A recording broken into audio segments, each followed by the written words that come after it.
So just to give you perspective, this is your cut wire for the catalytic converter. That's your, I think it's a front clamp, because I had to beat it up pretty bad, and I had a feeling I would have to. Or is it? No, this one. No, this one is. You always have to separate these things. They actually go back together. The rear ones were actually okay. It was just getting them off. You know, they get stuck on with rust. But you see, there's much more rust on the front one here.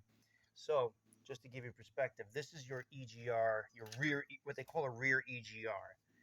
I wasn't going to take it off. I was going to use yours again because I don't know what the condition of the new one. But this is the oxygen sensor he gave me. I don't know if the video is doing it any justice, but it literally looks brand new. So that is pretty awesome because that's 117 bucks. And then you look at the catalytic converter that he gave. It looks brand new. I mean, like no miles. And then the EGR thing looks super duper brand new, like completely no miles. So I'm like, you know what?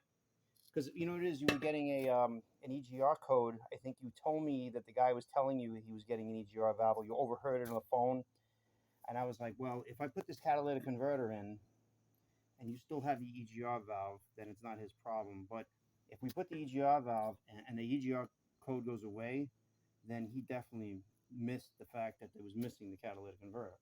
Now, that being said, this is so brand new, I just want to do it now, and rather than place fault or blame on anybody, because it's not going to get your money back anyway. So I just assume just put the whole thing in, and the clamp is like, look at the clamp compared to your clamps.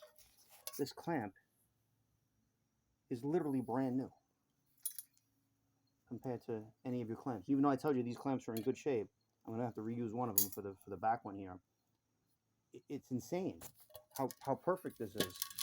And these guys that are in these other states that don't have emissions laws, they just probably cut it all out and they reprogram it and they do away with this fucking shit, which is great. I can't say that I see a ton of light. Well, then again, the flap is on, so I can't really tell that. And the flap's open, but you're not meant to see a lot because it is diesel. You know, diesel fumes we're going through, and ultimately, I may have to do the cleaning. You know, we'll see. But all this shit looking brand new looks really, really, really awesome. You know, I mean, just this is stainless steel going into another form of steel, I guess. I don't know, but it's so beautifully made by Volkswagen, and just everything is just so perfect the way they made it. Very high quality. But the parts he gave us are just like literally brand new. This all looks really good. There's a gasket on the car. I'm going to reuse this gasket too. Nobody's going to have this shit, but it's not going to leak. You know, it's nothing. All right, just to keep you updated. So I just did the whole regeneration thing, and still no check engine light. That's a washer and a light out. But look, everything here is ready except for one, so that means it's good for only one inconclusive, and it says EGR and or VVT monitoring system, which is variable valve timing, which I don't know if this car has it or not, but everything here is not available or okay, just that one. So it's ready for inspection. I can have one inconclusive, and it's ready to go. So I just don't know after a cold start is if the check engine light's going to come on. I never cleared the codes at all yet. To get those the readiness, I have to go to the generic part. I couldn't pull it up with the Volkswagen stuff, but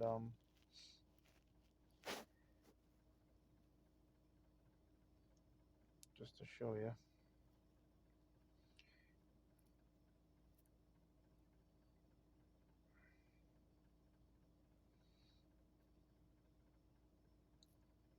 Any day now. Diagnosis, control unit, engine.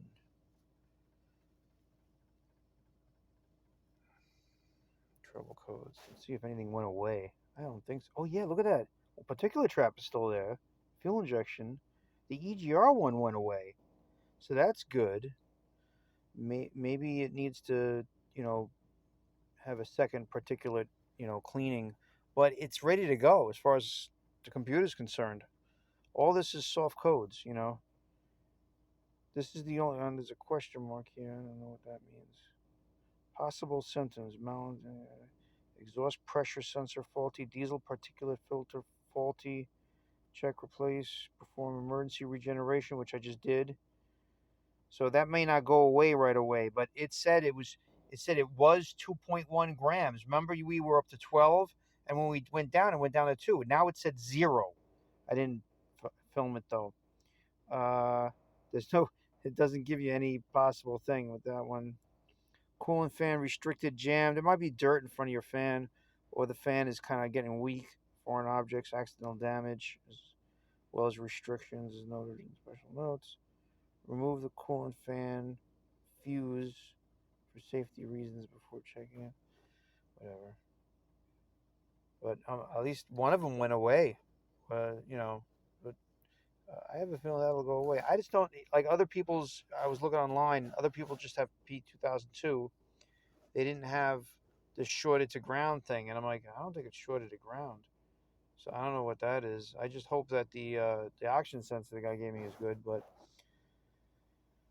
so far so good. No check engine light, and I've driven 85 miles. I don't think that reset when I disconnected the battery.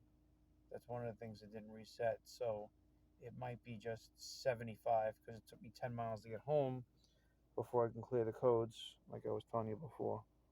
So let's see what happens tomorrow morning. Fuel supply pump activation. This is a supply pump. It's not the high pressure pump. Every time it's got to do it like a couple of times.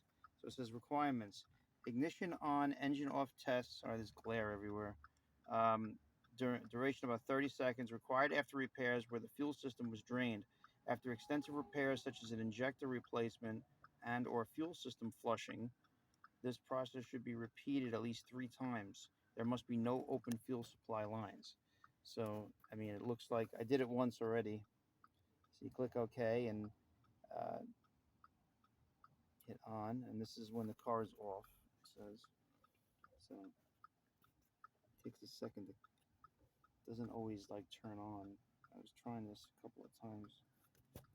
This is really bad because all I'm doing is getting. Come on. Yeah. Come on. Alrighty. Anyway, you get the idea. I did it once. On. There we go. I heard a click. So right now the fuel pump's running, and I got to count to 30. This is on. Not quite sure. It says fuel pump status on.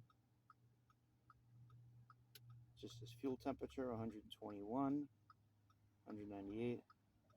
But that's what I'm doing right now. I'm gonna try all these little gadgety things because there's so many.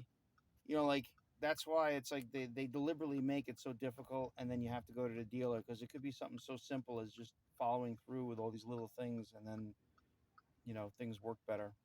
So we shall see. This is charge pressure control adaptation. Come on.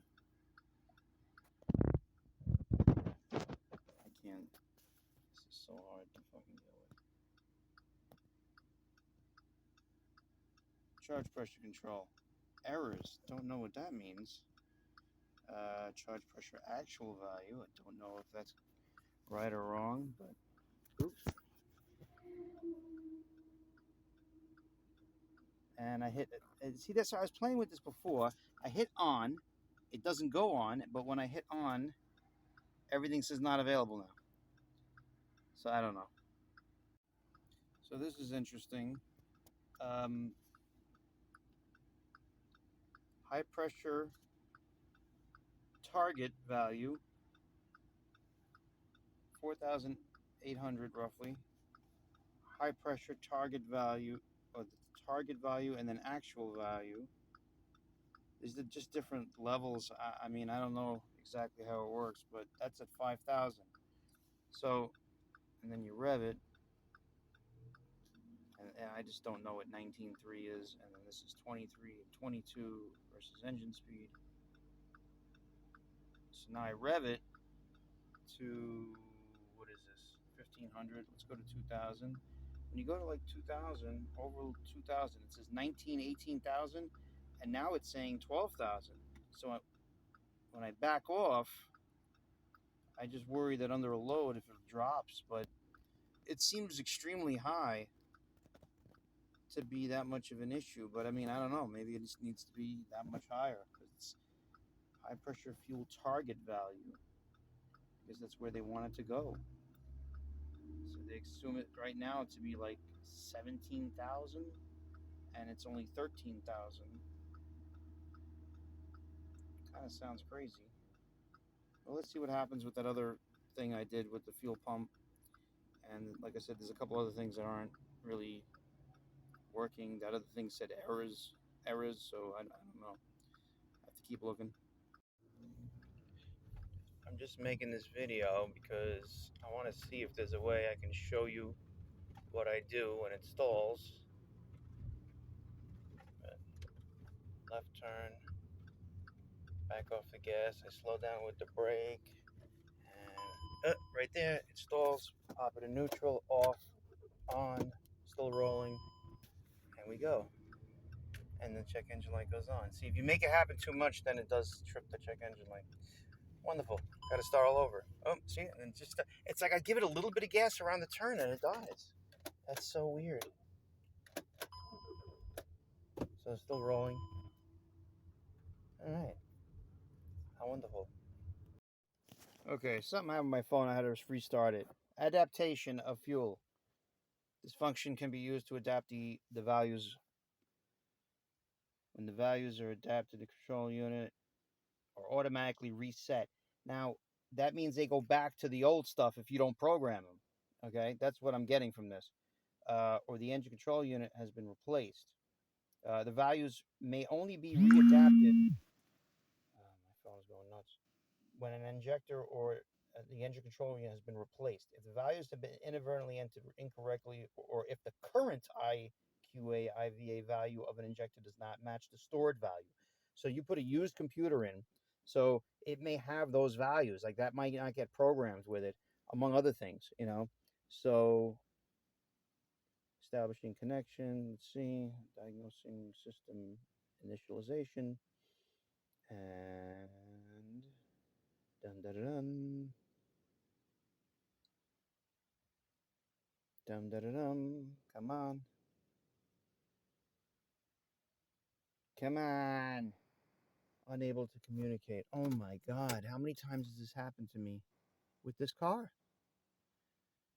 You got to turn the key off for like 10 seconds every time you do something, or it may not communicate. And I got to do it all over again. So boom, boom, boom.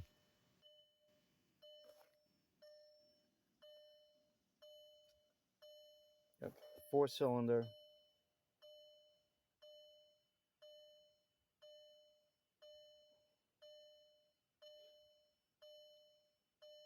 Any day now.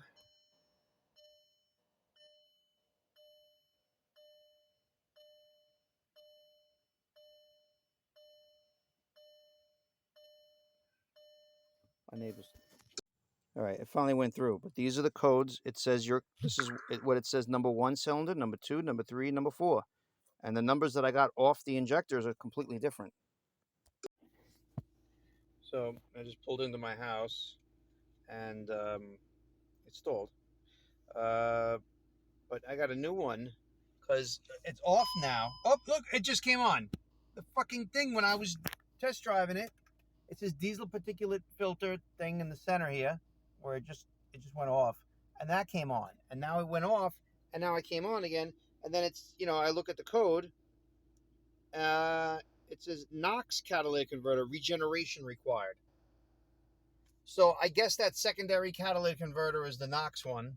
Okay, the one that was still in the car, but it hasn't been used. So between that and just in general, you know, driving it like this, I don't know. But it code came on for it, and the fucking light came on. I'm just shocked. I gotta eat though. I've driven 180 miles today since I cleared it. And actually I didn't even realize I didn't reset that when I got fuel. So I probably went like 185 since I refueled it. And I was at 3/4 of a tank, and now I'm here. I'm like, this is crazy. Really, very frustrating. And there's something like, first of all, I updated the computer because there was an update for it. I go, oh, maybe this will help me, because I wasn't able to do certain things. Not even like the regeneration. Even before earlier today, it wasn't going in. And one of the other videos I gave you, it said it wasn't communicating. This thing has not been communicating all day long. So I upgraded, and it got worse. I swear to God, it got fucking worse. And it's just very fucking, very big pain in the ass for me. Anywho, forgot what I was gonna say. Yeah, so like this adaptation, and it actually shows. Oh, that's not where see, there's two different spots too. So like I wanted to do this kind of like idle speed adjustment. See, regeneration for knocks while driving, and they said to change the value. Okay, so after you do it, you got to that's what I'm thinking about the front particulate filter. Like you got to reset it. You know, after you clean it, you got to reset it. So something is up. And it says performing this function requires secure access login. Please try again after security access login. And I was like, what the hell is that?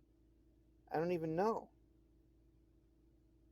And the security access login thing, it's this 5-pin and 7-pin thing. Many controls only allow one engine before adapting a new used engine unit. The vehicle-specific pin, I guess the immobilizer login of the new used engine controller has to be used in order to enable adaptation. So there's something up here that had to be done, I think, when they redid the computer. I'm kind of lost here, you know. So like adaptation enabling, for instance, DPF NOx, then you could put that number in, you know. So I tried that before, and like I think something worked. It says login okay. And then the 7-pin one, and it's not like setting. See, I don't know if I'm supposed to do that. I didn't do that with this one, because it doesn't say. It doesn't say like other ones. They like when you do the adaptation stuff. Hang on a second. I'm curious now. Regeneration for Knox. I guess it came off and came back on again. Regeneration Knox storage converter was save 1 as the new value. The vehicle should be driven steady. Regeneration for Knox storage catalytic converter while driving. To initiate regeneration, save 1 as the new value. The value should be driven steadily at a speed of 80. But may last up to 50 minutes. That was the other reason why I want to eat first. If I do this regeneration, look, it went out again. So it's kind of on the brink. Turning off the ignition will stop the regeneration. So, like, I think I have to go here now. See, look, and then it says requires access. I don't understand that. It just worked a second ago. Save 1 as the value, and then you can't go on. Oh no, that was the other thing I had to go to. Security access login, 7-pin. But I'm not quite sure. It's not very clear. And like I said, I can play with this, but I don't really want to. You know. This one was a little more clear cut, and it came on again. Fucking weird. All right, I gotta take a break, or just take a break today in general. I've been driving way too much. I'm dead. I also want to give the car a break. I'm thinking overnight and starting in tomorrow. I don't know. I'll see, or at least let it cool off for a few hours. Maybe I'll do it late at night so I can get a more steady run to do this test. But I tried every which way to not make it stall, like to try to figure it out.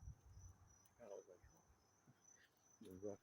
Anyway, so I decelerated at like 2,500 RPM, still stalled. So about the pedal position sensor and all that, that can't be right. You know, it can't be any truth to that. So I am lost for words with it. It just seems like as long as you decelerate, if I accelerate around the turn, then it doesn't do it. So it's very weird. But there was another. I'm going to send you a screenshot of another website I got where they say um, it's either the computer or the injector harness or one of the injectors. And the thing is, Group A, and I think there's a code for Group B. I'm going to try to research that. But Group A might be injector 1 and 3, and Group B might be 2 and 4. But they changed 4. So I'm thinking Group A is either 1 or 3 as far as the injector is concerned. I don't know if you have the old injector, if they gave it back to you, because I'd like to maybe swap it into different cylinders and see what happens. So the light finally went off. The check engine light came on. I don't know if it came on sooner. I think it did. But I fixed your bulb back there. Now that thing is back on. I'd have to, I guess I have to shut it off and then restart it.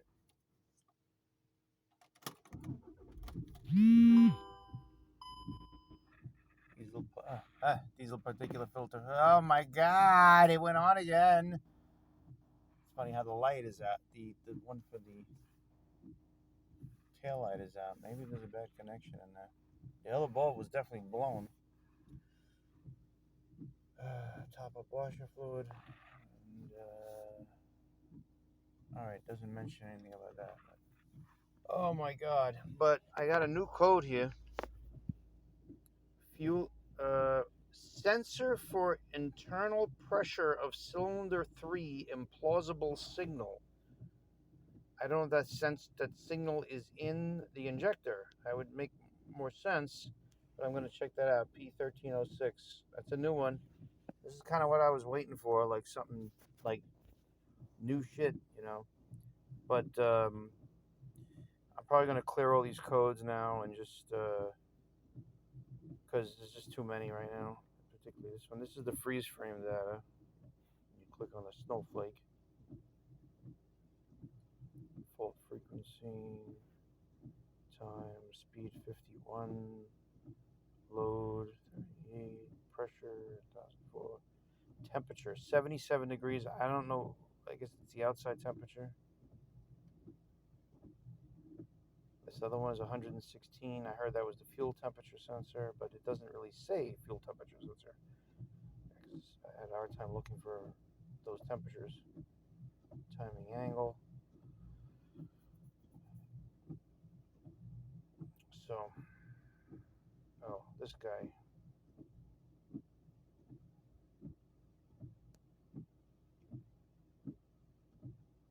Fault frequency 2, fault priority 2. Time 2020. PM 2200 RPM, 57 miles an hour. I gather that was when I was doing the regeneration. No unit, negative. I don't know what half this shit means. Absolute pressure, 710 psi, which I'm not sure if it's because according to the injector pump, it seemed to be a lot more than that. But then again, after it gets divided by 4 cylinders, who knows what it goes to. But it's interesting. Got something new at least, but still got that stupid light on. I did the regeneration. The light went out. Now I pulled in. So check out the manual. Light is on. It's been doing this, and it was funny because it was as soon as I got in the car today, it was saying 22 miles to the gallon, and I got out to 44 by driving it. But I did the I started doing regeneration, and it's funny because I'm doing the regeneration while the light is on, and then the light goes off and the light comes on. I think it had something to do with because it said you have to have at least a quarter tank of fuel. So now I filled it up. I reset the trip odometer, and this number here, the 804, and it doesn't tell you what the limits are, though, what they're supposed to be, you know? Like the other one, it said it was supposed to be 5 grams was the minimum, so this is 8. I don't know if it's something similar. The soot and the total sulfur mass are 2 different things. Don't know what they're supposed to be, haven't researched it, too busy driving. That being said, I just did this and I only did it for 25 minutes and the light stayed off. And the car actually started running really good. And then I went to go get the fuel and put it in, I started up, the light is on. I go to redo it and it's like, it was at 595, now it's back at 804. So there's something weird. I think it had something to do with that part of the exhaust system not being used for so long. I don't know. So I'm just going to keep doing it. What it tells me to do, it says to do the regeneration. So we'll see what happens. Now, mind you, this has nothing to do with the stalling, apparently. I mean, the stalling happens, like, it doesn't matter if I'm accelerating or well, it matters if I'm decelerating. It doesn't matter at what speed. And then, what do you call it? In general, this is just this, you know, this is just like another fucking monkey wrench and everything. And I'm not getting that other code, which the other code basically tells you that it's the pressure sensor, which is actually in the glow plugs. And that's why the glow plugs are so expensive, you know. So it might be a number 3 glow plug that's starting to go. It's saying, you know, it's equating some kind of weird pressure, but who knows with this DFP if it's you know, if it's something related to it and creates more pressure or whatever. I don't know. I really don't. So we shall find out. So needless to say, this thing is weird.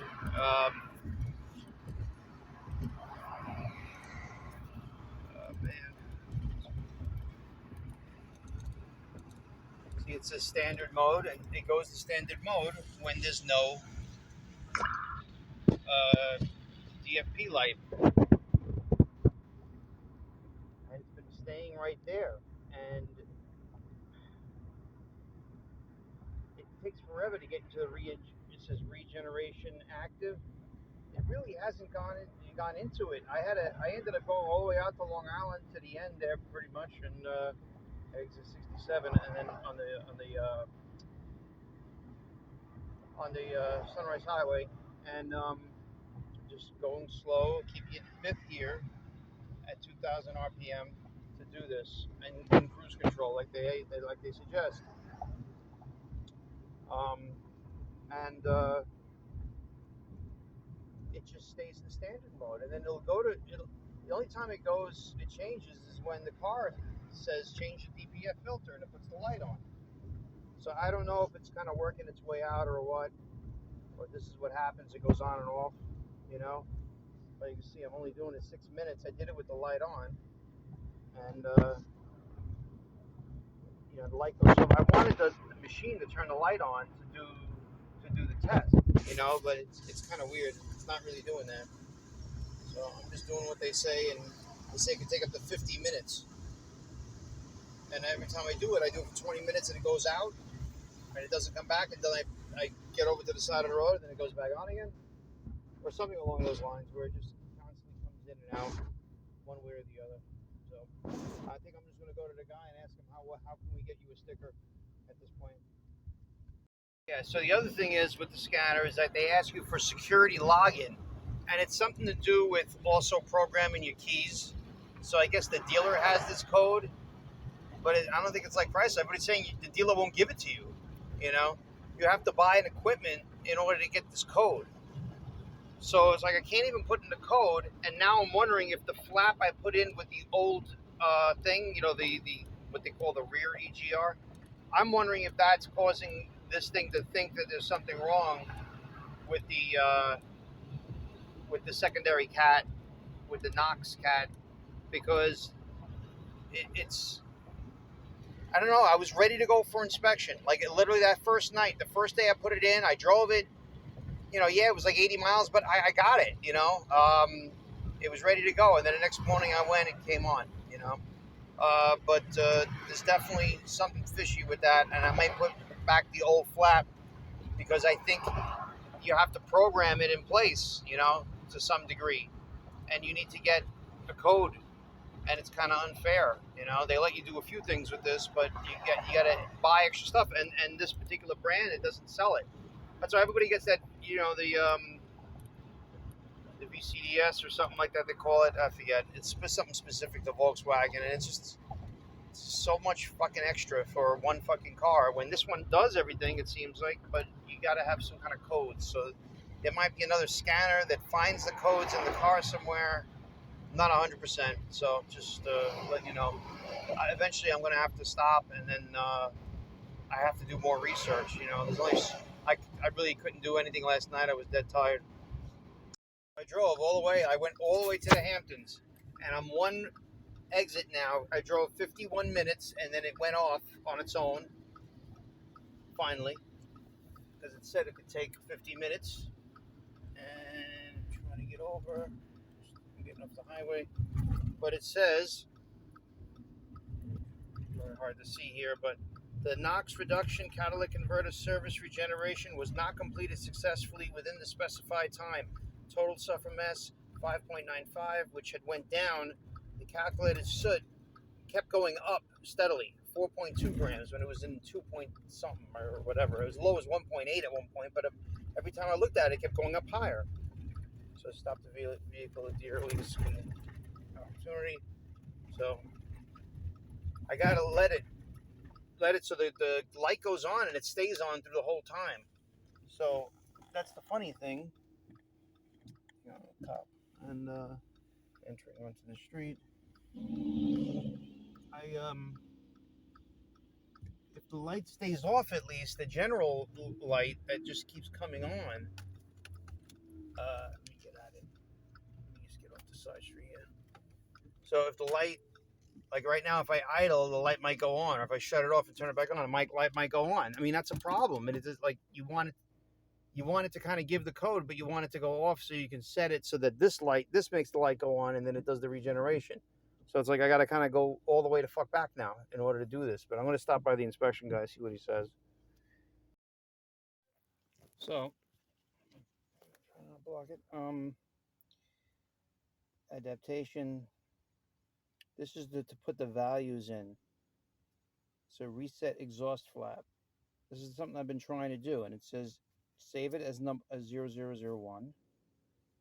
And then it just went through. Oh, look, now it goes through. Son of a bitch. So I set new value. The thing is I kind of know where this is going. I set the new value. It says you got to shut off the key. Set new value, yes. Service not support ineffective format. Yeah, so I don't even get to turning the key off. And I try turning the key off, and then it doesn't communicate, and then nothing communicates after a while. So, pretty crazy. I think I'm going to put the old exhaust flap in because the car probably recognizes that since there is a reset for it. So I'm going to put the old one back in and see what happens. Okay. Put the old flap back in. And I start looking over here. Because I'm like, it really sounds like the knocking noise is under my feet. If you look carefully, bolt ain't all the way in, I'm thinking.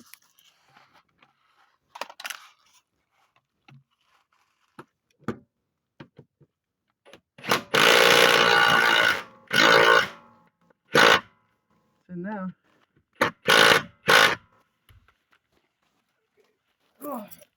hopefully it stops knocking. At least that's one less annoying thing. Not changed, even though it's in service mode. It's in standard mode, which means the light is off, and I'm just cruising fifth gear at 52 miles an hour. Sometimes I go down to 50. Again, it'll go into regeneration mode in this mode, but very little. It goes in for a little bit and it kicks right out. And these numbers have not changed, even when they were in regeneration mode. So, like I said, I really wonder if it's just not... Oh, look, now it just went up to 3, which is the only thing it has done is the soot has gone up. So I don't understand that. Not a clue. So, but the light has been off. I don't know if that means that it'll eventually work its way out for whatever reason. A nice long ride to Boston maybe is what you need, and basically, if you go into 6th gear, you want to keep it RPM between 1900 and 2400 RPM. That's what it says over here. Maintain 1900 to 2400 RPM, and it'll, even though you're not in the mode when you're driving yourself, it does help it. And you put it in the cruise control on, and it really holds it just right. And you put it in manual mode. I wouldn't put it in automatic because it may downshift, by if you get up a hill, where it'll just slowly go where you need to go. Maybe not. Maybe you will figure it out. But then you just manually, if it goes down a gear, it'll go on its own, and then you hit it up a gear. It just springs up. So I don't know, but hopefully some miracle happens and I can get an inspection. Hopefully. 43.8 miles per gallon.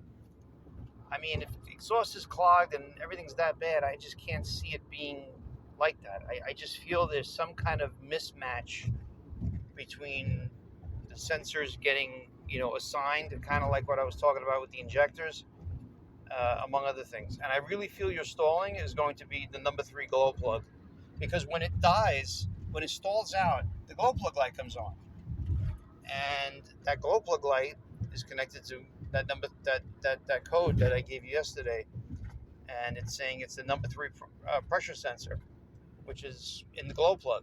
So it might have something to do with it there. Even though it says injector circuit, when it's accompanied with that other code, I would trust it more.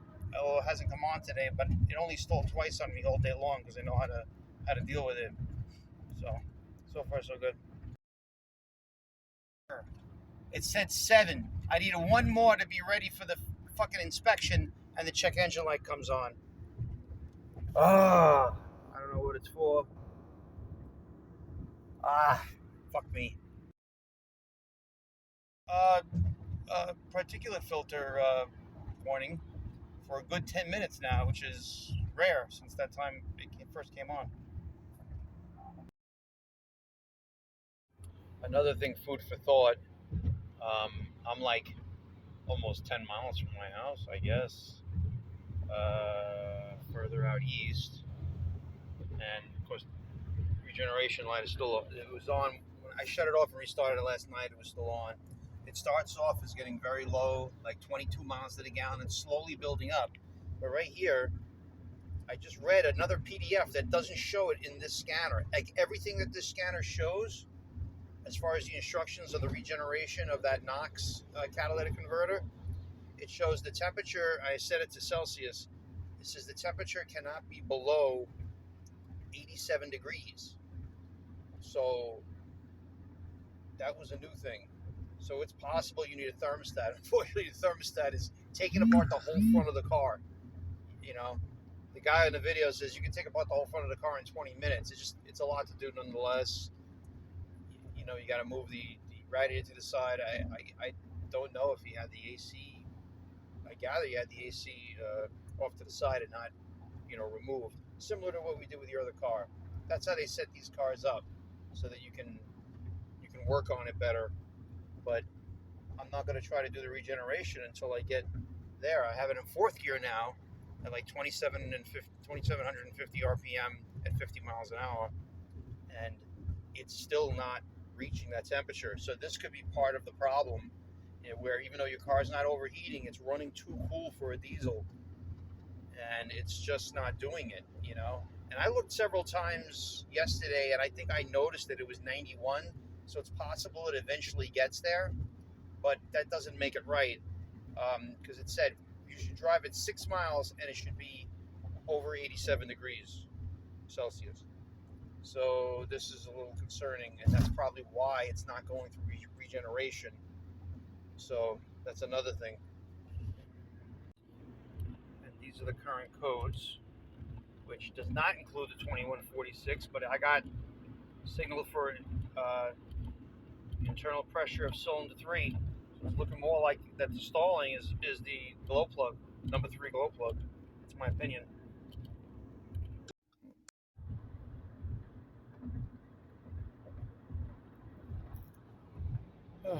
Driving.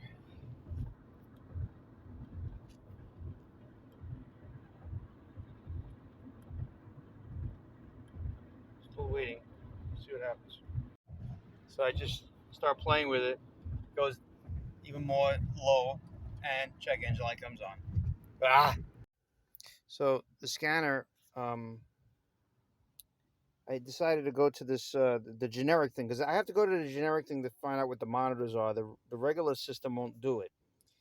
But when I look at the codes there, it actually tells me because I was never really sure is it pending or permanent. And sure enough, the particulate filter below threshold, which is the thing we just changed, I think, unless it's the original, the front one, the front particulate filter. So this is another thing I was going to ask the guy if he had it. I don't think he did because he said because when I was asking him, he was like, the front one or the first catalytic converter, which is technically the downstream one, and I says no, the second one because that's the one that got stolen. So he goes, yeah, because I sold the front one because that's what everybody wants. So there's a possibility that that's still bad, even though I've done the regenerations, but the regenerations might work better if there's other things. Now, if you notice the Knox one, even though it comes up, it must be regenerated, it doesn't come up as a code per se in this. But the permanent ones, particular filter, yeah, which again, it could be because according to this code here, the 2002, that on my scanner, it said it could be a grounded circuit too. So that's why I was talking about changing that sensor. And then the DPF sensor. And then this one here is permanent. That's the implausible signal thing. That's the permanent one.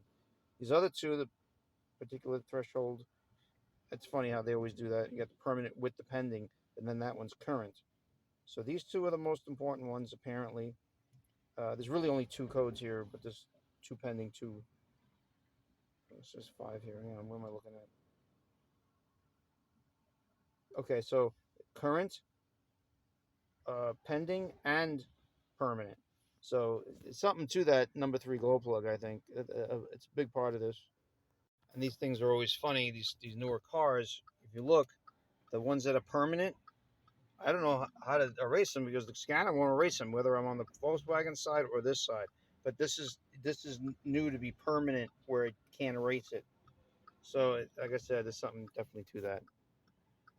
So I took off 2 of these, and I don't know if you can see it on the video. I think you can. It's pretty grainy, the belt. Like it's like looks like old leather almost. So it's it's definitely need to be done. This is unquestionably the original one. I don't have any doubt in my mind. That was easy to check. Other thing I saw, I don't know what this is here. I don't know why I can't, it doesn't look clear. Like,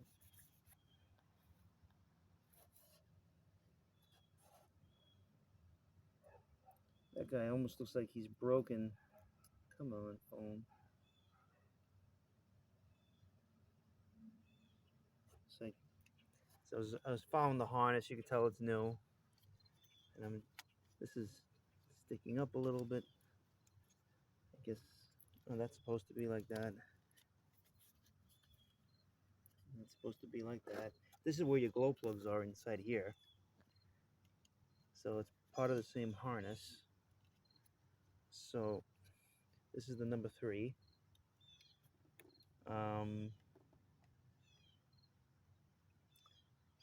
So those wiring gets followed around. Even though it's new wiring, I mean, I'm gonna probably, when I get it all apart, I'm gonna probably double check it. But yeah, this whole thing has to be removed for your thermostat. It's all the way underneath there, and technically it's behind here. The guy in the video was saying that you can not take that out, but what a pain in the balls, you know. And I have a feeling the glow plugs come out, but the worst case scenario is this upper piece has to be taken off. You know, I should have thought that it was probably going to be a little more involved. I don't know if you can see from this angle as well. Yeah, like just the profile of that belt looks like it's kind of like dried cardboard. So they're very durable in that sense. That I don't think it's gonna blow, but it's over the limit. Like the guy in the video that I sent you, he was showing one from, you know, I don't know if this one was, I didn't undo that one, but anyway, the guy in the video was showing his had 108,000 and it didn't look that bad, but it starts to deteriorate. And don't forget, yours is, if his is 108 and he said it's supposed to be, or it's supposed to be changed at 108, he said he had a little over that. If you got at least 10,000 miles over that, that's when it starts to really deteriorate. When, you know, once you get the, you know, it's supposed to be changed at 108, or the other guy said 120 even, you know, it starts to deteriorate pretty bad after a certain amount. So I'm not sure if the first guy actually knew what he was doing. I'd like to get this piece too, so you get a cooler air charge coming in. So this is missing. So we mentioned that like way in the beginning. But yeah, I got to go over all the wiring they changed to make sure it's not touching anything. This is that DPF sensor. When I put the zip tie on it, I might even help to get a new piece of this stuff here because I'm not quite sure how protected it really is. This is the top oxygen sensor. Hopefully these guys are not touching anything. This is your EGR valve, it looks like. But I thought it was somewhere else, but actually that looks like it right there.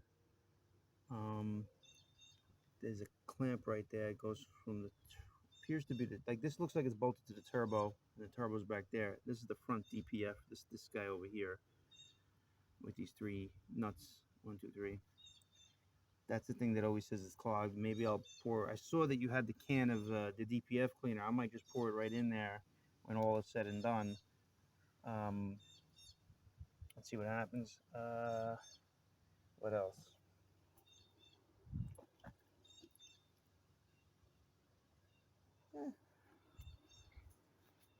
Yeah, all of this has got to be taken off, but the front doesn't have to be taken off to do the time belt. It just, there's a lot of tools, and like that kit from that diesel geek that he was talking about in that video, I don't think it was a bad kit, but I wonder if there's a real tool I can buy, because I don't know if Rock Auto is going to sell that kit with any of those tools. And you know, the guy may get like an extreme amount of money more, you know, for his kit. So we'll see.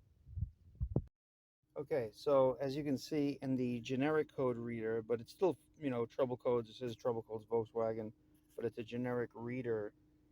I can't see. Hang on a second. Particulate filter below threshold, and the sensor for the internal pressure at cylinder 3. Now, when I go to the Volkswagen thing, which is a pain in the ass to keep going in now, but what do you got to do? It's what you got to do. Volkswagen.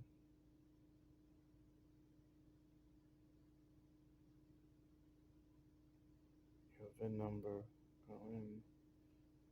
Jetta Sportwagen 2.0. Yes.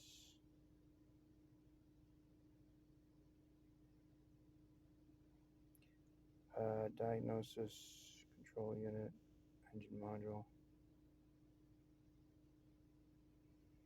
Trouble codes. So this is simultaneously, I get it from that, and then this one you get the NOx regeneration required.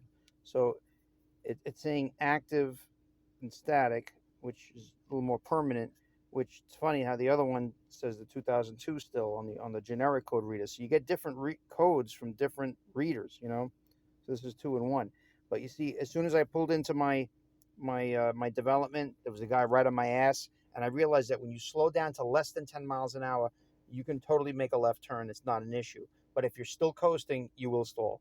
So it's funny how this now, I was saying also the sensor, you know, for the sensor 3, which is the glow plug, and it seems like when you stall, then you get this code. You know, so if you stall, you get this code. I didn't have this code all day yesterday, or most of yesterday, along with the this morning, until I just pulled in now. So this came up right away. So I'm going to check that whole circuit anyway, because like I said, I'm going to have to, because I got to see what somebody did. And doing the thermostat will really help because it kind of stretches all down there and whatnot. So that's a good thing. But I would love to find out more information on this.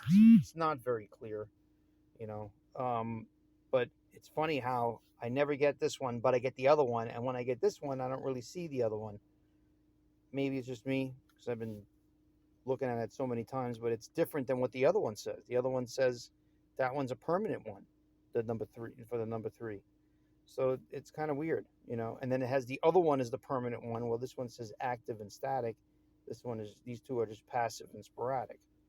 So definitely weird car, nonetheless. All right, 2011 Volkswagen TDI, lots of problems, and I'm not really I had an old Volkswagen TDI. I knew a decent amount about it. I don't know a ton about this, but I'm trying to help somebody who spent thousands of dollars of a stolen car and certain codes that we're not sure about. I'm probably going to include. You probably already saw some videos that I've included of part of my problem between, you know, the catalytic converter getting stolen, but already had other issues with this car. So there's a few things got to be worked out. You can see there's a new harness. What I'm doing right now, because I saw somebody else do this, they basically said if you have metal floating around in the injector pump, it's going to be right there on that sensor. So, and I'm doing the funny thing is, though, I'm sitting there test driving this car, trying to get it passed for New York State emissions, and ultimately, the timing belt is like way overdue. And I don't want to say it looks like a rag, but it didn't look good. And I would hate for that to blow while I'm trying to test drive it. So it's like it's an impossibility that you can't just get out of, as far as, you know, having to change other things to get to things you have to get to. So here we go. He said, if you see stuff floating in and it looks clean, this screen, it's clean. There's no floaties, and you know, the car runs awesome. So this is not the issue. It does stall, which is a concerning problem of the owner of the car. But this is just my first step in this journey, because I really don't feel as an injector pump. I'm getting 17,000 pounds of pressure at one point. It is kind of weird. You rev it and it goes down to 14,000. It will go up, but it's possible that there's a set amount enough for all ranges, and it goes to 17,000, and when you use it, it goes down to 14,000. So that sounds like a lot of pressure, and it doesn't sound like that's the issue, you know. I could be wrong, you know, we'll find out, but there's no metal in that, and it's 124,000 miles. I don't think that's enough mileage for that to be this catastrophic breakdown. And the code I got was a number 3 pressure sensor was one of the codes that I would get the number 3 pressure sensor, but if I made the car, I had to, you know, decelerate. Doesn't matter the speed or the RPM. I can be in any transmission gear and decelerate, making a left turn. Boom, it would stall. You know, pop it in neutral, start it up while I'm still rolling. It goes. She can't really do that though. So it's got to be it's got to be a better solution. But that gives me a code 2146, which is an injector group A problem. Now, I don't know if group A is 1 and 3 or all 4. It does look like, as you can see, like the wiring harness, it's like a red and a white wire on 2 and 4, and 1 and 3 is there. So I think there's some issue with that. It's very possible there's something wrong with the injectors, and I would have to assume group A is this and group B is that. So I may play around with changing an injector and then swapping it. I think she said she had one of the old ones in the car. I did not see it.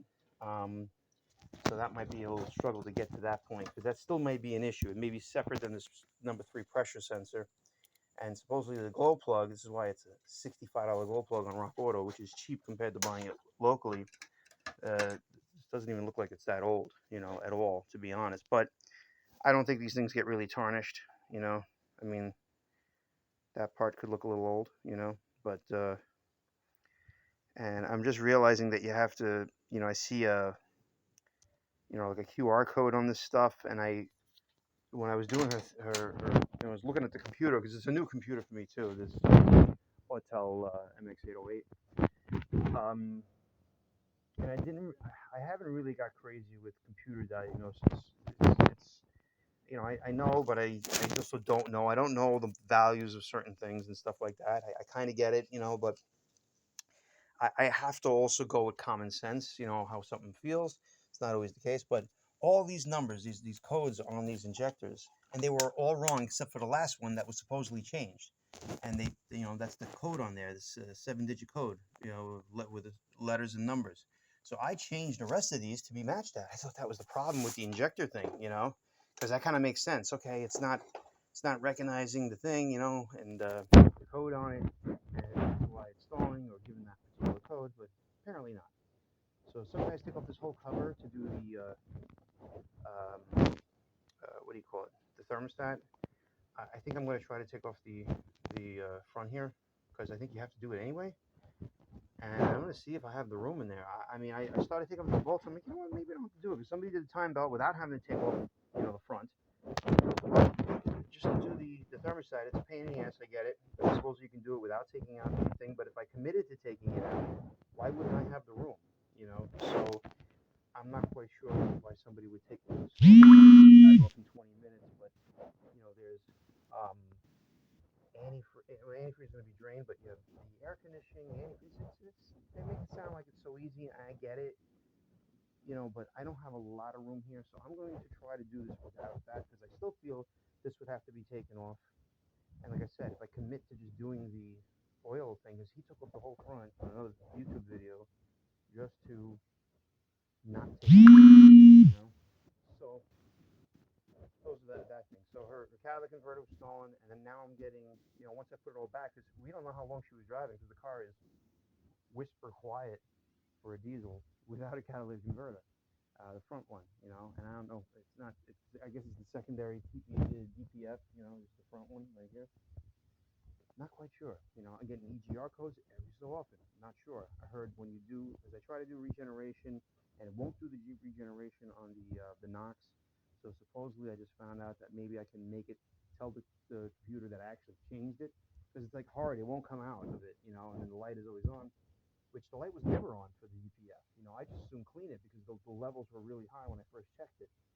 And but the Knox, they don't tell you what the high levels are, so I don't know what I'm doing. And every time I try to go into regeneration, it does it for like 30 seconds, and it comes in and out, and it doesn't really do anything. So they said that on a bulletin, it wasn't really a Volkswagen bulletin; it was like a mechanic's tip that they tell you that you should really get the engine. It should be 87 degrees driving on the highway, in Celsius, and it's 81. So even though the dash says it's 190 degrees, which is right around there, it's apparently not according to the computer. So I got a new thermostat. Like I said, Volkswagen doesn't use this as a guide for anything for doing the regeneration or the Knox. But according to other people, they said that you have to get it up to 87 degrees. I'm not ready to put a piece of cardboard in front. I just assume change it. It's 124,000 miles. It's most likely not been changed. Might as well do it. Got a decent quality one. I don't think that's an issue. Pulled out the glow plug already. Start doing the timing belt. I got timing belt tools coming for this, and I'm gonna probably take out the EGR valves, tube that's clogged, some other tube that I'm gonna change the DPF sensor as well, which I wrapped it with a thing. This was kind of dangling, and this was all loose all over it, and it's so ripped up. I might try to get another piece of that kind of material and wrap it up nicer. So these are other issues. Maybe put some DPF cleaner. Some guys taking out the oxygen sensor that is in this right here, and they pour DPF cleaner right into the front one. I don't think the front one is very clogged though, to be honest. So I don't know if it'll help clean the back one or not. But if I got to the regeneration stage, I think it will work. So I don't know if I need to really do that. But I am curious about the EGR codes and whatnot, which she was getting that, all those codes she was getting, the only new code she got was the DPF, but she was getting the 2002 DPF on and off, which she's still getting now, which is the front DPF. The Knox one is something that she cannot get. So it's possible that the used converter I bought for $550 is less or more cleaned out than the rear catalytic converter, the Knox catalytic converter. So that might have a thing on it, and you just have to like start from scratch and then do the regeneration. If light comes on, then you do it again, and then just keep cleaning it every so often to see what it is. 'Cause now we don't know where it's at. I played with the computer so many times, and what's funny is that the very first time I put the catalytic converter in, I took it for a ride, and it took a long time. It took me like 80 miles for all the monitors to be ready to go for inspection, and it never.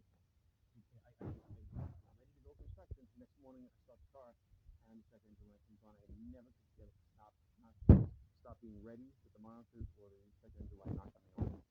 So this is a problem, you know. So I'm one who doesn't like to get beat, although I get beat, not by one customer, but the cars. And we'll see. I really want to make this right and get it passed normally. There's no reason that you can go to a foreign car mechanic, no matter what the state is, and they can't figure it out. And so far, they changed the computer twice, they changed the injector, and they changed the harness. And there's a lot of time in between, like, oh yeah, it's gonna be fine, just test drive it, and then it's like not really. No, it's light comes on again. And the light may not come on for 250 miles when it was coming on originally, and it would come on when it's installed. And installing was the biggest problem.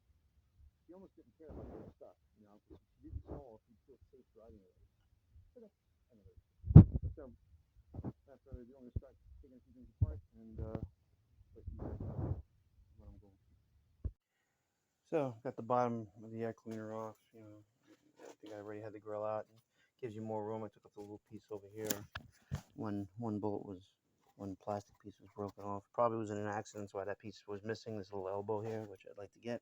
I got 3 bolts out of this radiator fan, and it's like, I tell you, they just love putting stuff where you can't get your hands. So apparently that the bottom part obviously has to be taken off.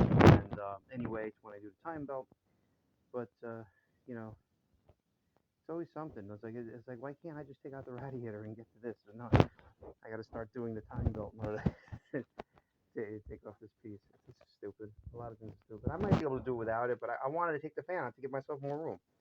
And it's 4 bolts. It should be easy, but it really makes people like me not want to work on these kind of cars because it's just so poorly engineered when it comes to something like that. But you can't, like, well, how can everything revolve taking off the whole front? And I get it; it's easier for a lot of things, and it makes sense in other senses. But the Passat, it makes total sense because the front of the engine is there. But there's no reason to put the thermostat down there. They just make everything difficult on purpose. I'm pretty much at that point now. That's really all it is.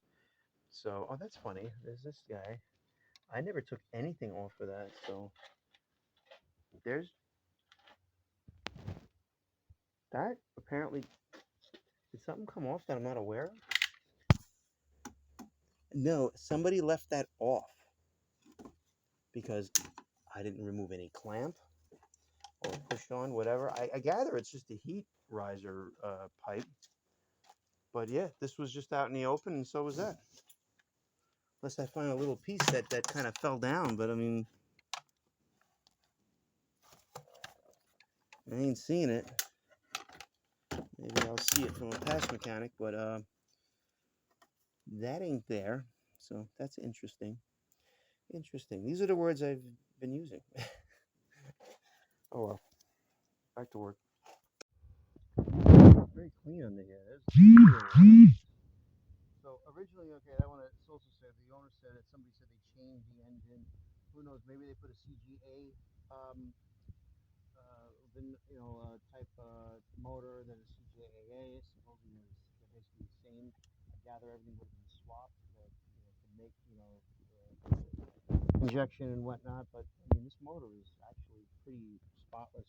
Transmission is spotless, other than this brown powdery stuff, which looks like it might have been an antifreeze leak or just who knows, some kind of dust or upset.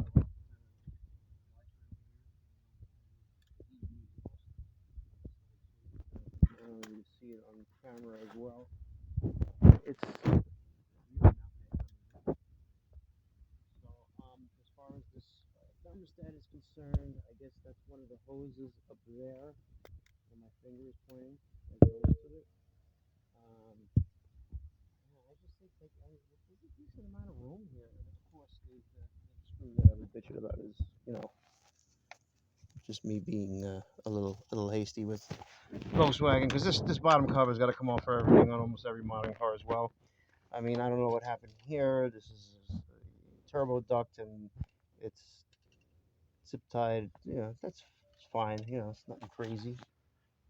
You know, got a little oil here. You know, turbo leaks a little oil, but I know on my old ALH, oh, this is ripped up over here. See, I had a feeling the car might have been in an accident, you know, of some sort at one point.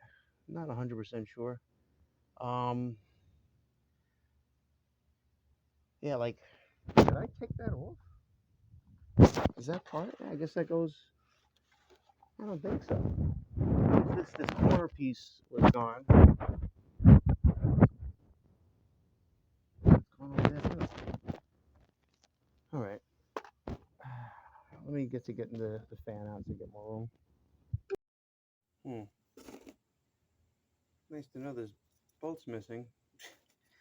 I'm like looking at it, I'm like, well, am I looking at something weird? And I'm like going through that hole. I'm like, I can see light through it. That's a problem. I gotta get some bolts now. Got the radiator fan out, which you also have a code for, but everybody says it's not a big deal. I would worry about that stuff, but because who knows if it's the temperature sensor is in there, and that's why it's running 81 degrees. You know, that's the only thing I don't know.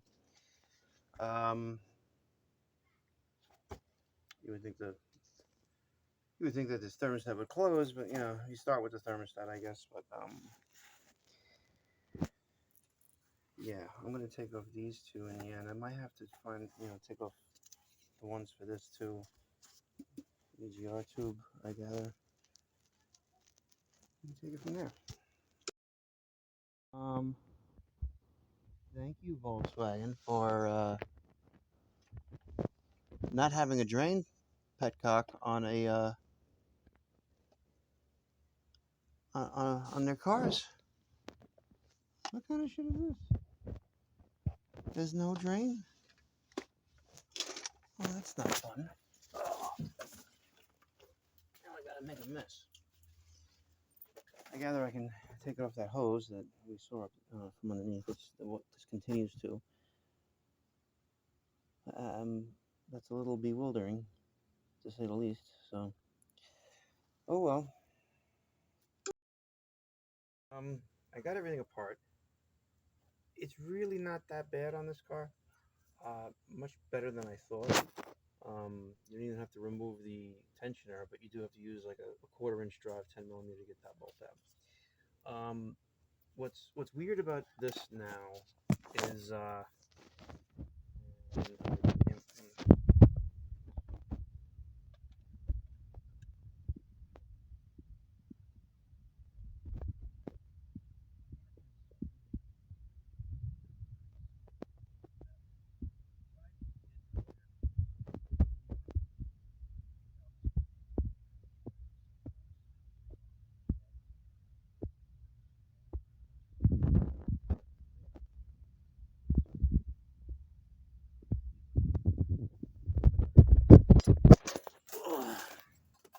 I didn't get off the thermostat yet because I just got into this.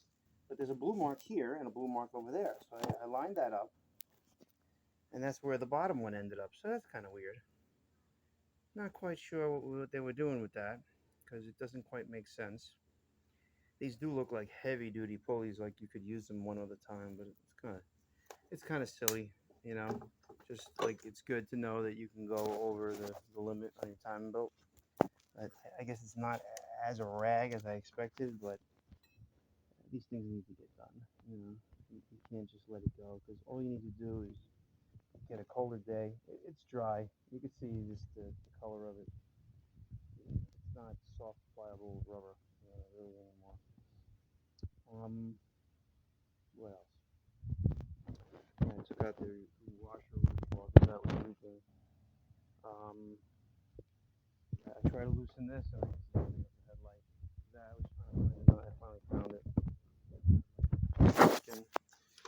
But antifreeze was a pain, but the you know, thermostat housing seems to be that. From what I remember the pictures were. And other than maybe this bracket is kind of, you know, maybe a little funny in the way. But I don't know, unless I'm looking at it wrong, unless the you know, maybe the video I looked at was like a facade or something like that. The guy said it went behind the thing, and I see something back there, but I have no idea what this guy is. You know, I'm not quite sure, unless what I bought is not correct. But boy, I couldn't be in a stupider place anyways, but you know. Oh, I could just literally put it in line with the radiator hose, you know. Who am I? I'm not an engineer. Anyway, I'm gonna keep going at this. If I have to take out the oil reservoir, I gotta do it. But so far so good. It wasn't terrible. I just wish this car would, you know, not have so many codes and stay fixed or whatever. So we're gonna figure it out. I think so, at least. Alrighty, next step. Thermostat is out. That pipe was a pain in the ass right there. And you'll probably see other people with other videos, and you have to loosen that bolt really loose to get it to flex a little bit more. A little scary at first, but it went all right. Got the whole timing belt apart. I'm waiting for the timing belt tools for this car, so I got a lot done. And I think that's it for today. And hopefully some of this stuff solves most of the problems that we do. But really, the thermostat's kind of an afterthought, but I think it's worth doing. And then the timing belt, I don't want any problems, you know, while I'm test driving it. I put 500 miles on this car to try to get to pass inspection. So it's important to try to get that, you know, that kind of stuff done. You know, it sucks because you don't want to keep investing if you have bigger problems, you know, but it needed to get done anyway, you know. You know, even if the car had to be sold with a problem, hey, the time belt was just done. You know, at least you got that going for them. So tomorrow it is, or whenever I get those tools in, then I'll make another video.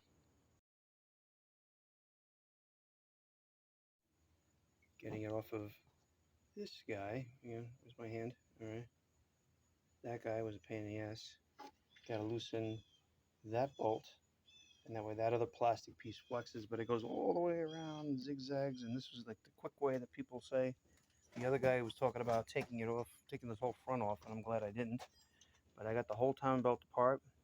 I just needed to get the timing belt tools, which are in transit. It was supposed to be shipped from New Jersey, but a lot of those guys on eBay, they actually ship from California, and they don't tell you.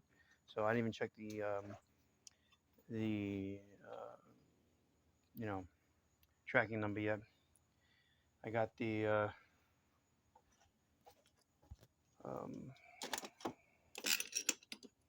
glow plug out.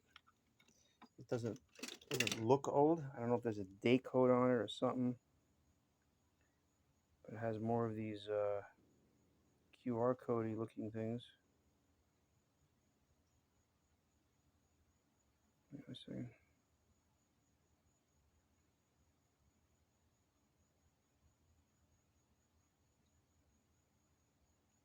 I'm not sure if this is original part number or what. It's amazing how it's supposed to have a pressure sensor built into it. So, worst case scenario, we got an extra one we can play with. You know, I took it out though, and it's like there's no room to get it out, and then you get it out, and it's like, oh, actually, there's a nice bunch of rust down there, and it actually caved over the hole. So, I gotta think. It's just a little bit. It's not really rust. It's just turned rusty. Little crappy shit, you know. So I gotta blow it out with the air, and or suck it out with a vacuum. Probably would be better. Yeah. So far so good. And can't think of anything else to buy other than, you know, this thing was gone. This is a hose that goes from there to the air cleaner right there.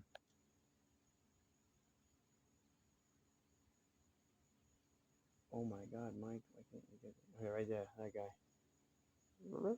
right there. So it's like a heat riser thing, kind of like the metal tubing that goes on the on an old car on the exhaust manifold, goes up to the air intake. So I'm going to try to get more plans and figure out, how they clean the DPF. I know they take out the oxygen sensor and pour some stuff in there, but it may have to be hot in order to do that. I shall see. I don't know yet. How to make a tool, basically. That. And I took out this because plenty of videos, like one particular video, the guy took off the filter and he goes, I don't see any stuff floating in there. And then he took this out, which is the main sensor, I guess, inside the injector pump, which the sensor could be bad, but he took it out, nothing in the screen and nothing in the fluid.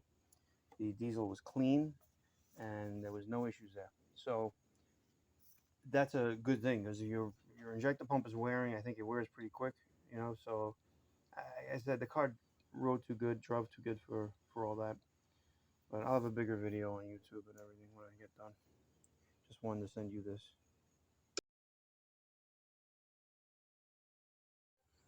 So I just cleaned this like a ton. This is the EGR valve. This is actually right in the front. This is what I had to remove in order to get to everything I'm doing. Okay, and it said EGR insufficient flow. The amount of shit that was on here, I just think it may be better just to put a new one. My God. And not to mention, this gearing over here, this was all gook coming out of here. I forgot which way it's faced, but I believe it was coming out of the gasket, whatever the gasket is here on the bottom, unless it was over on this side possibly. I don't know, but where it was, where the downside was, I believe it goes like this. So I think it was all here on this. It was all gook around here, so it was already starting to leak, or the diesel, and that the gook that the diesel exhaust makes ends up going into everything. And I think this is why you're getting the EGR code eventually. On Rock Auto, it's $109 for the cheapest one. Don't know if you want to do that now. I only looked real quick. I looked on eBay. There was just one used one, and everything else was actually a lot more than that. So I think it's the right thing to do, because it just looks.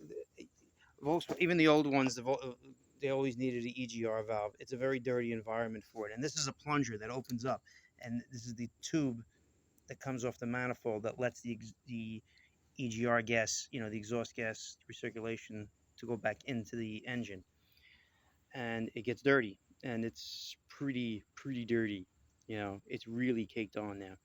So I think that's why the EGR code comes up. If that's one less code, and the thing is, if also it runs properly, then at that point, the exhaust is cleaner, everything is cleaner, because the NOx gas, believe it or not, the NOx gas is controlled by the EGR. So I'm almost wondering that if it forces, the reason why the regen is not working is that because it forces this on, allowing a certain amount of exhaust to recirculate, which makes it even hotter, which burns out the stuff in the NOx converter.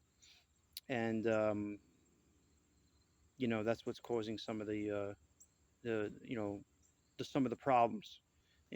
Even though it's I get the code occasionally, I think it's the right time to change it, because I have it off, and because it was leaking, and because it's so dirty, and I think all these cars end up needing it. It's not something that lasts 200,000 miles, So let me know what you want to do.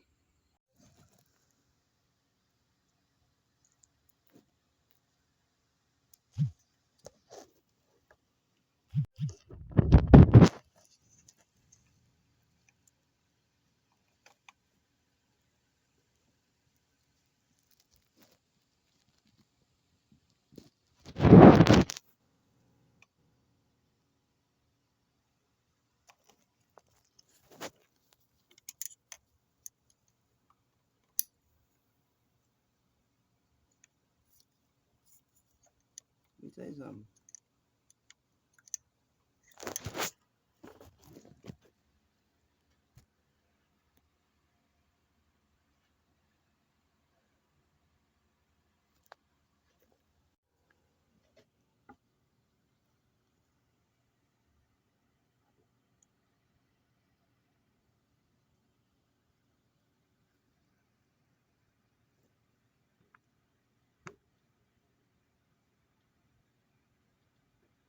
So wait a minute, there's something else in there.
Okay, so I'm doing this timing belt, and a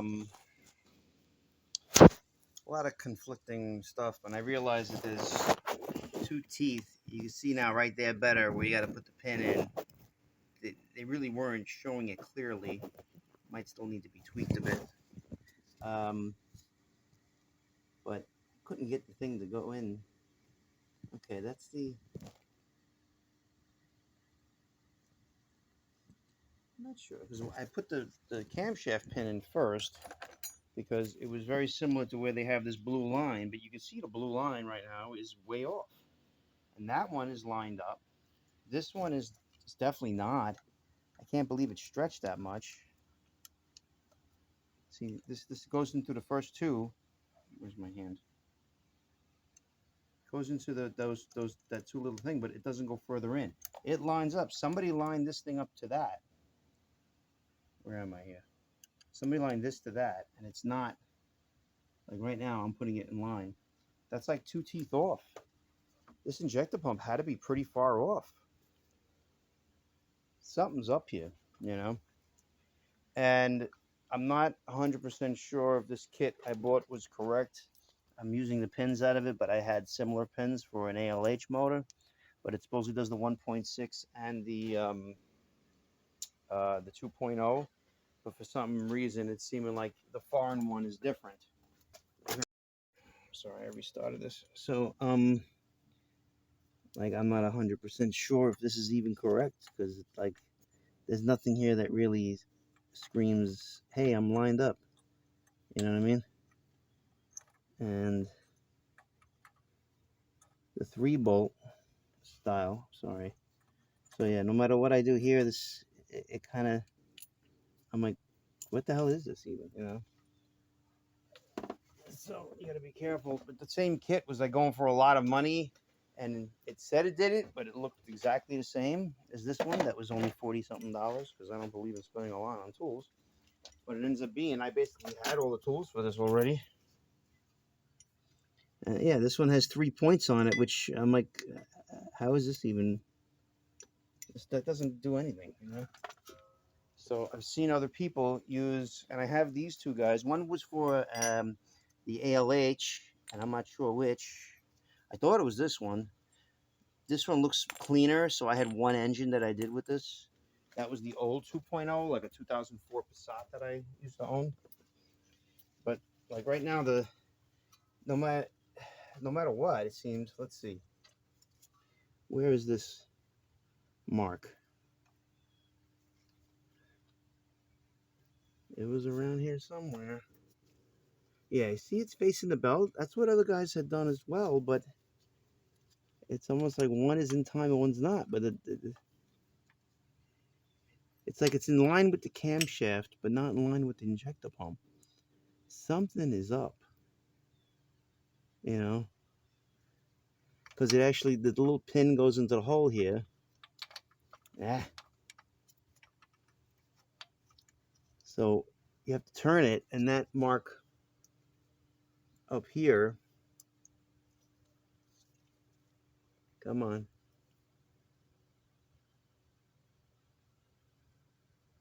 Yeah. There's an arrow right here, and that arrow is supposed to point. So this is off 2 teeth, which more coincides to the camshaft. So I think, you know, I wasn't sure because of the mileage on the car, and then I forgot. Oh yeah, she said that she had the engine changed. The belt doesn't look terrible, but it looks kind of dry. But the pulleys don't look that old, so I'm not sure what to think at this point. But if it's not put on right, that's a problem.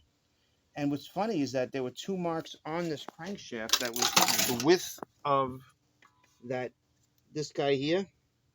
See the width of that? They're down here. I'm like, what the hell was that for? It's not even nearly going with that. So it's kind of lost here for a bit, thinking, what am I looking at, you know? So the guys that just slap on belts, because I'm looking at YouTube videos, and the guy's like, oh, the car runs fine. There's no check engine light or whatever. And he just slaps on the belt. He puts marks on the belts, copies the marks to another. I mean, that doesn't solve it if the last guy changed it and messed it up. And this is a Volkswagen belt, mind you. And it's possible somebody did the injector pump or something along those lines, or they got the motor, but they had to swap out the injector pump, which is what I'm starting to think. The motor is spotless clean, so in a certain sense, I don't think it has a ton of mileage, maybe less than what was on the car. So that's a good thing, but it could be the original belt, and they did some kind of reference point. I'm not quite sure what, but it looks like the camshaft to the crank was aligned, so there wasn't camshaft, sensor codes. But I'm wondering if this was always kind of like an aggressive fuel delivery or something like that. I'm not sure, I hate that. I hate having shit that other people fixed, especially if I don't know a ton about a certain situation, so I'm still learning myself. But yeah, this is a little disturbing because, there was another guy who's stuck it in here. And I'm like, what was he? Now, there are 3 holes here, and I thought I was feeling something. There might be something. I'm sorry. But that seems like the correct one up there. which I didn't think at first, you know, because I'm like, why couldn't they just make a hole here? But then again, I'm thinking, okay, unless there's a hole in the case, you know, it's not like a camshaft on an engine kind of thing, although I don't see why they couldn't do it like that, but it's possible because then if it had access, it would leak. But no, it doesn't leak here, so they definitely could have made it a little clearer, because I kind of don't like the pin being out in the open here.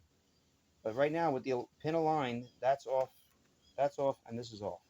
And when I go the other way, this is off, this is on, but that's really off too. It's not really in the right place. My tool doesn't fit when I have it the other way. So there's definitely something up with this engine that I don't like, and I hate getting into this scary phase where you don't know per se, and yeah, that's an issue. So I'm gonna dig a little more.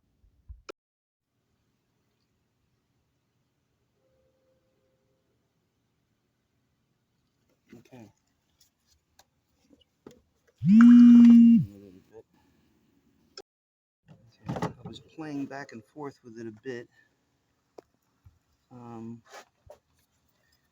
Okay. So the injection pump doesn't have any bolts on it, so I'm a little more concerned about that. And I really wish.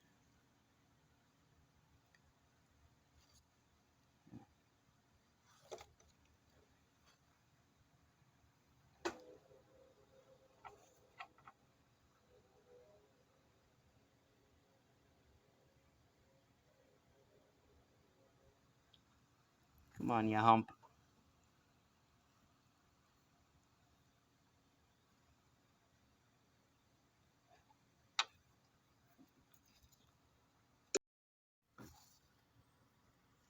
Okay. Oh, wrong one.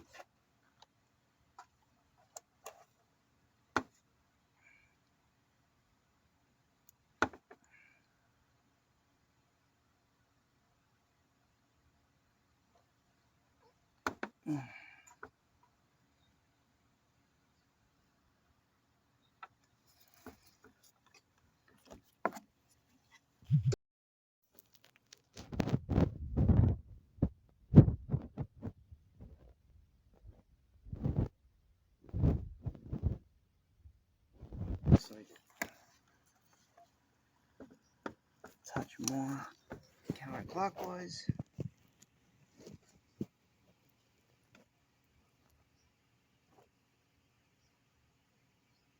Maybe even a touch more.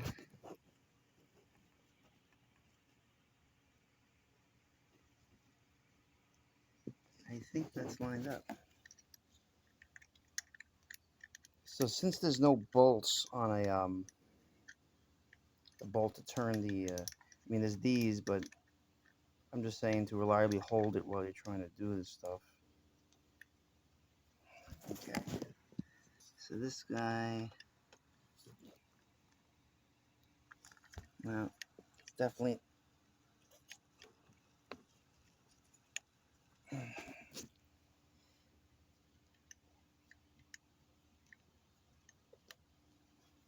Hang on a sec. I gotta kind of rotate the motor back and forth to get that lined up. Interruptions. You can see that little fork that runs around with the gear, and there's a hole in the block or in the whatever that keeps it aligned. What was funny to me is that I put this pin in first, and then I put this pin in, and I put it in, and it was tight. I didn't feel like I was anywhere. I'm like, where am I? You know? So I'm not 100%. Yeah, it's funny how these things have these two pins. They're basically the same ones, and I kind of like this because I can kind of, like, I was able to actually tap that in just a hair. This is gonna be too long. So here's where you have to go. Okay. Unless I'm wrong about something. Yeah, because this thing here, there's no way this is running up. You see this blue mark here, and a blue mark is over there. So that's where lined up that blue and I can't get it in. The has been like off for a while. I moved the crank afterwards, but it's like I can also move this. So, you know, you don't kind of want to, but I have no choice. I'm more concerned. I'm concerned about the camshaft. You don't want the camshaft to hit the crankshaft, but you know, the whole purpose of holding it. But yeah, you know what? This is not going to be hitting anybody. Technically, I should be able to turn it, but this is very, very odd. You know, very odd how it's off this far, and I'm quite shocked that, you know, the only thing I could do, I was able to make up for this or something. I just hope I'm not going to have like a big problem with the timing, and I got to reset something. I had briefly looked at the timing on the car with the scanner, and I didn't really see it being crazy, but maybe 18 degrees is crazy. I thought that's where it was. I could be wrong. Really didn't pay attention to it. So I think even though I went through all this trouble, because it was a real pain in the ass to get this one lined up, I think I'm going to line up the camshaft because I really don't want that one to move. The crank isn't moving much from its original position. It has to move clockwise a little bit. Or if I line it up, it'll be mostly lined up. I still don't think the crank was lined up. I'm gonna take a video of that too now. This guy is in all the way. It's a little hard to show, but somebody painted that blue as well. That's funny. There's one over here. What the heck is going on with this car? Is there three of them? Two of them at least?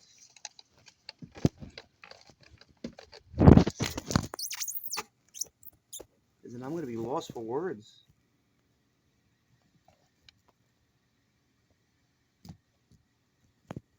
Okay.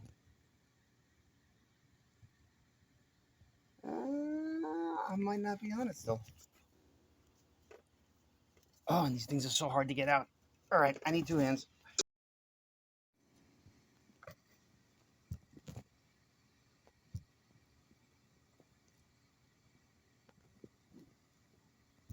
My old phone was better as far as light was concerned.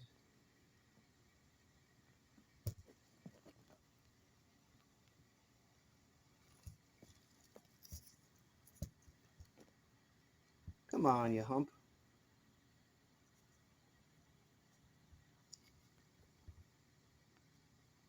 Okay, I guess I had it. Why did you turn off the light?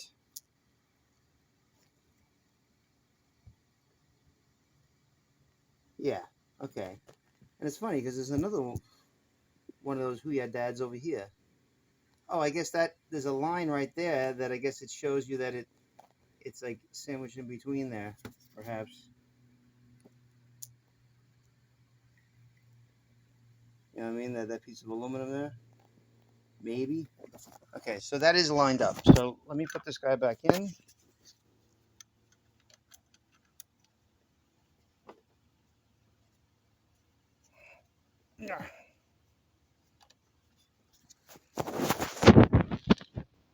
Again, these are kind of rinky-dink little pins, and there are guys who put drill bits. I'm not even sure if they're putting the right size drill bit in. You know, you can't make this thing easy on you just so it's easy on you. You got to do it so it's correct. You know. And hang on, let me just get two hands on this. I don't think you can see anything.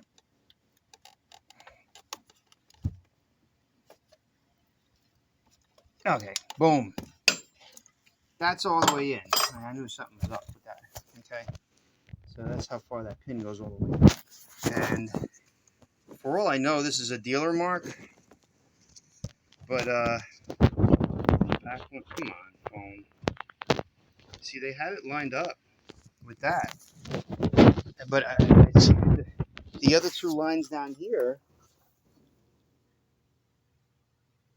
I don't know what the hell I'm looking at, you know. And this guy. Okay. So I might have actually had that pin in wrong in the very, very, very beginning. This is why you double and triple check. And it's just the thing a lot of guys are using. So, okay. So I don't know if you can really see it, but there's an arrow. Come on. Focus. Brightness. And focus. Okay. That's a little arrow there. Right? Right up in here. So that guy goes here. Now, if I try to slide this in and it doesn't go in the block, then the block is off, the crank is off a little bit too. And it's off a hair. It needs to be clockwise more. So, I don't know if that's where the stretch in the belt would technically be. I don't know if I can maneuver that around.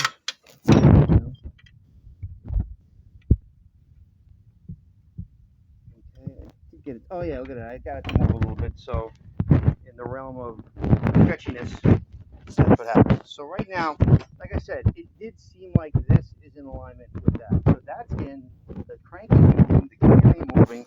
You're supposed to loosen these belts and move them all, bolts here and here, and move the pulleys all the way over to the right.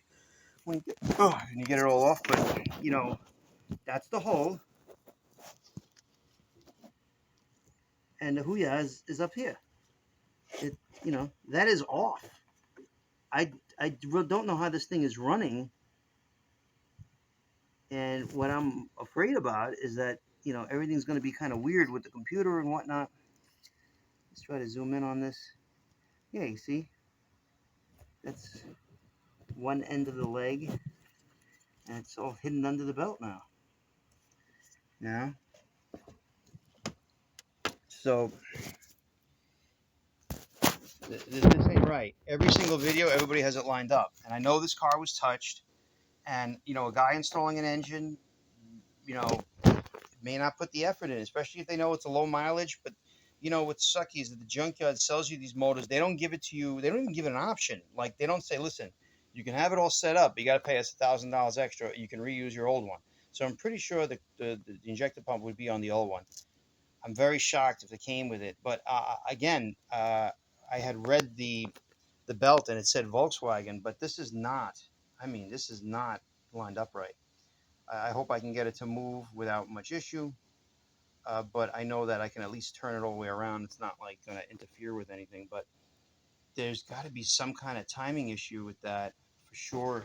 Something is weird with this car, and this might, improve a lot of stuff.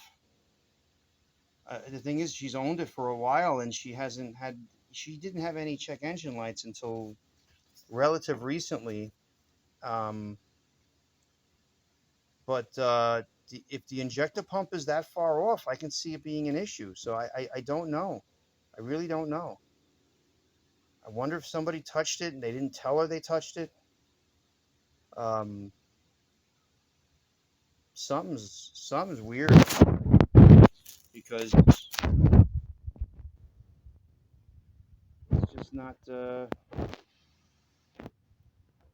what it's supposed to be. Like I said, I don't know what they did there. I don't know if the dealer did these blue marks, and if they did, I don't know what the hell they were trying to reference down there. Maybe they were doing it 180 degrees across, which I don't even know. But if you're going to do the engine, like, there's these two marks here. Oh shit! Like these two reference marks. There's two marks here as well. Which that's just in case your oil seal is leaking, and then it would drip down there. It's pretty much bone dry, so I'm not even gonna go there. But something is up here. This can't be. can't be right. You know, I mean, the bottom I think is right, and I think the camshaft is right now, but I'm bewildered. What is wrong with the whole scenario here, and these other weird codes, and when this started happening? Because she said she had no intention for the longest time, so I don't understand how this is not an issue. You know, and it's funny how this engine sounded so quiet, like it didn't even sound like a diesel. But you know, it not only not sounding like a diesel, you can listen to other engines and they're kind of clackety clack at idle, you know, which you expect. But I didn't hear that as much, and I'm wondering if it's just like if it's starkly. I don't know if this is technically advanced or retarded. I gather it's advanced because it's way ahead, you know. Yeah, I mean, if they put it the same amount off in the other direction, it probably would have been a bigger problem. But something tells me this is a junkyard motor. They don't sell you the the injector pump, and then you have to put your old injector pump in, or you got to pay a lot extra money maybe. So they do it, and it depends how you do it. You could be messing something up. That's crazy. I get all of these kind of jobs though, my whole life. I'm like problem solver. I'm like, ever easy. Inspector was an idiot. Better saying Inspector Gadget. But I yeah. In fact, yeah. There's a top. That's the mark. All right, there. Now I just realized I'm looking at that. That's supposed to be lined up with this. The engine is in time, but this injector pump cannot possibly be in time. Wow. The internet is. I don't know if this ended up being the same thing. I think it would be very coincidental. Yeah, that is. Yeah, no, that's not the same thing. It's close, but you see, you have to start these. You have to move both of these pulleys over to the right, and then you slide on the belt. Now, here's the thing: a lot of people say, "Oh, I take this guy out and put it in afterwards." Put it in after what? After you put the tensioner in, or just get the belt in? So there's a lot of guys can't get it. I put all the pulleys on. This guy is set all the way. You can see that this is the pin that you're supposed to line it up here in the end. I haven't tightened the belt yet. These are still loose, technically. But you see what you got here. You have the crank locked in, and then you hold the belt. If you have these pulleys loose enough here, okay, you can grab the belt at the bottom, and when you have two hands on it, obviously you could tug it back and forth to line up the belt in the grooves. And it's a tight fit, but I got it without too much trouble. Like I noticed that like it was coming off the belt. I actually slid the belt out like a half an inch. That helps because if you put it all the way on here, yeah, it's going to be hard because it's very rigid, and so it's got to kind of go on, equally. So uh, once you get to that point, you can get it slipped over without worrying about taking out any of these things. It's a good quality belt I got here. It's a Continental, made in Germany. Um, so, like I said, I had everything in, and in the end, these move. It gets roughly in the center because you got to play with the belt. Because basically what's happening, I don't know if anybody realizes this, that I know it looks like, oh, why is the belt? Why you can play with the belt and put it anywhere? That's because these things detach. So once the pins are in, this is where it needs to go. So in the end, this can be all over the place. And then when you finally do the torque down, that's when you're right. So in the end, well, the next step is to tighten the tensioner, and then the belt is all the way tight. I'm making sure that it's all the way on and whatnot. And once that's all established, then and the tensioner has the tension on it. Now you can tighten these guys down. And listen, there's a lot of guys who put Loctite on all this stuff. This bottom bolt came. Excuse me, I got to burp. This bottom bolt came with Loctite on it. This one did not. The old one did not. This one did not. This one did not. None of these do. None of these have Loctite. So I was like, oh, I know they say you should always replace these bolts. they're only, they're going to snap if there's going to be a problem. So if you get them retorqued, they're okay. It's really, if you want to buy new bolts, go ahead. That's all I can say. But there's some guys that say, oh, reuse the bolts, but put the Loctite on them. And I'm like, that's kind of a mistake, because if you don't, it doesn't have it. The guy who designed your car knows more about cars than me or you. So if you take his idea and you mess with it, there are consequences. So just like there's consequences of reusing the bolt, there's consequences of putting stuff on the bolt that shouldn't be there. So I mean, even when I got this out, I took a vice grip here and I barely turned it and it came free right away. Down there, it was very tight all the way out. So I worry about having Loctite on everything. God forbid you got to get back in there or whatever. It makes it harder in the end. But overall, you do not need to leave out a pulley or anything to get this, done. And that's why the guys probably have a lot of problems when they start playing with, you know, not doing it in the proper procedure. To me, it's easier. I think they're fighting themselves, to sit there and mark the belt and just put it anywhere, you know, um, not put it anywhere, but mark the belt and then have to force it in. Basically, you have everything going for you like this, And I granted, if the crankshaft is moving with these as well, then you don't need them to move. So I get what they're saying, and they get it on, they do it. I'm not going to judge it, but in my case, then what? That this was put on wrong. Unequivocally, it was put on wrong by at least 2 or 3 teeth. This thing was, if you remember, it was up there. So you have to do it right every time because you don't know if the last guy did it right. And you can't be fooled by a Volkswagen belt because somebody still could have changed the injector pump or whatever, like in this case. Because I'm pretty sure a used motor does not come with an injector pump. So you got to reuse the old one. And the problem with that is that, now it's very possible because it's so far advanced. That's the reason why it's running. Like, who knows if there's actually some injector pump problems. And, being that it was so advanced, it kind of like, helped it out, you know. So, I mean, somebody could have done that on purpose, just to make the car run to sell it to this girl. So that's another thing. And it's just a matter of time before codes started coming up and whatnot, So these are all important things, these steps you have to take, and that's why it's like when people say just do it the way this guy does, I do things I look at things for reference, but it's like a lot of times you got to do your own assessment of things.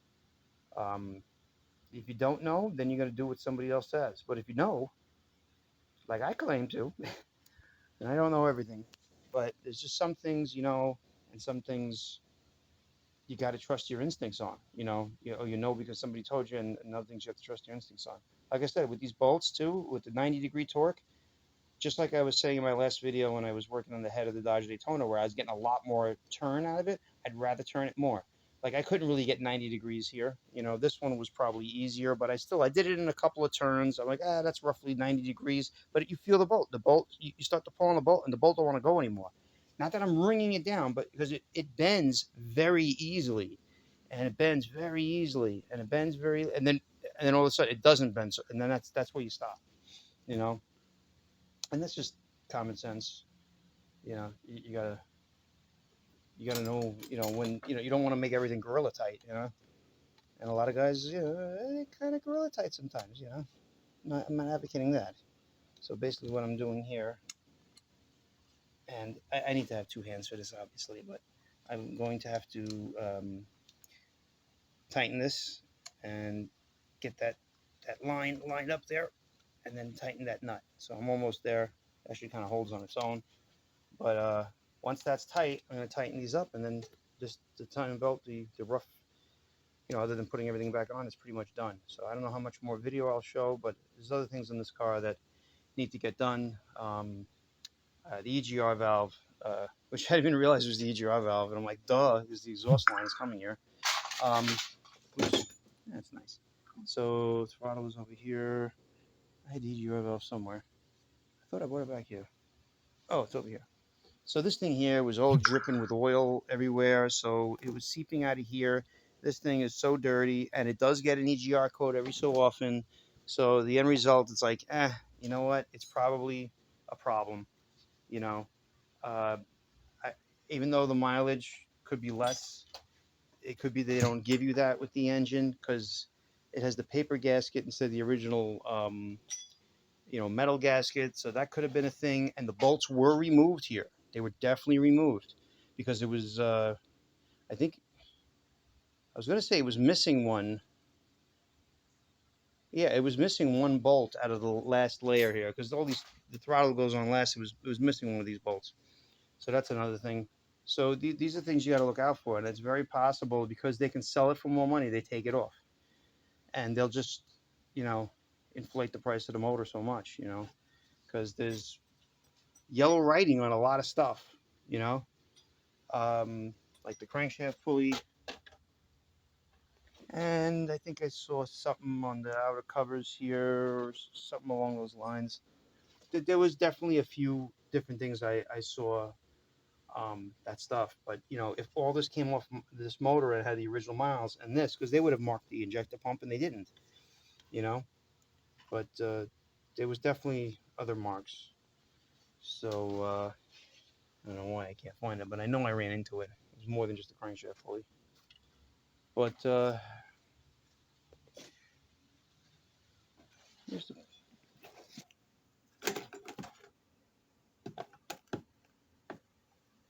green splotch, maybe. I don't know. Maybe that's Volkswagen.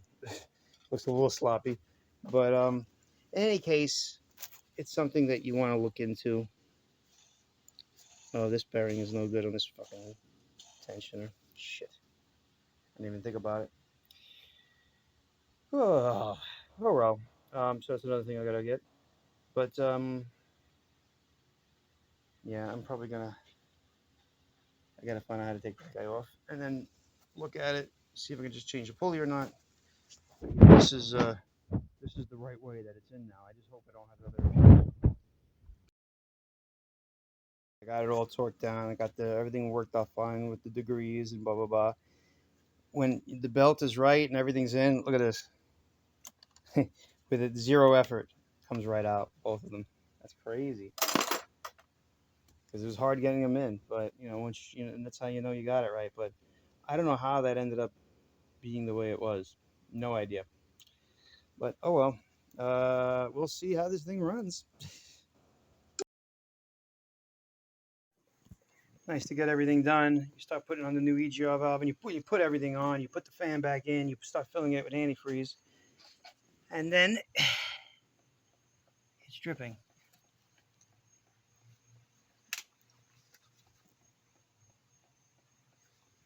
And it's kind of right in line with that thermostat. Can't really tell, but I think I see something shiny by the bottom bolt. I tried tightening them. It seems to be tightened already. I didn't put any lube on the O-ring, so I don't know if it just got cut because there was some rust or something like that. Didn't seem that crazy dirty, but apparently I should have lubed it or put silicone on it or something like that. Oh well. So great to be doing this over again, and sure enough, hang on. Yeah, I fucked it up. The thing is, it just went right in, but I should have put some lubrication on this or something. It tore it the fuck up.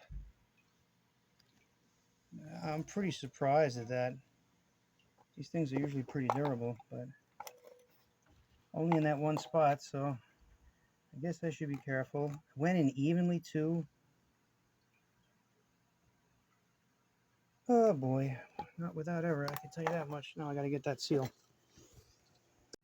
That's the one I messed up, and that's the original one. That one's a lot thicker, and it was tough getting in. But I just figured, okay, it's just an O-ring, it's tight. But I should have lubed it. But I'm not sure that wouldn't have happened anywhere, or try to like poke out, because that's what it looks like it did. It rolled. Really ain't nothing wrong with this one. This is an original. But they have it in Pro, but at another store. I gotta go all the way by my house, so I can pick it up tonight, but this ain't getting done tonight. Oh well. Son of a gun, I had to take this all apart just for that, because it went in wrong. So it looks like this aftermarket thing, and it's not made in China, it's made in Italy, but that's the new one. It's the original one. and that's the one that came with it. It's obviously bigger. It's almost like it's a smaller circle, but not really. I'd match these up. You know, it's hard. It's kind of deformed now. But this is much more on the ball. Although it also looks like it's maybe slightly smaller. No, that looks right. I think it's going to go right in now. I think that was the problem, because it was pretty tight, and I used the bolts to get it in. Like, I could not push it in. So that's probably what the problem is. You know, what are you going to do? Okay, so I came this morning, let it sit. Definitely, there's some kind of constant drain here. Whether or not it kills the battery, I don't know. But I started taking off this guy. Now that guy. Now that guy. This guy. I think usually you have the big one feeding the other ones. But not in this case. So it makes me feel like it's like a starter or something like that.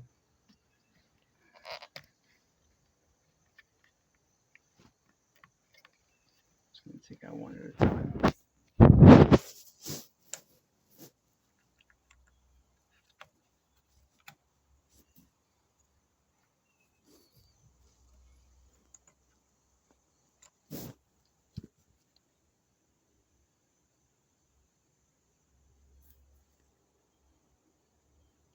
And I gotta look at the video because I didn't see which one I took it out from. Okay, went in that one. All right.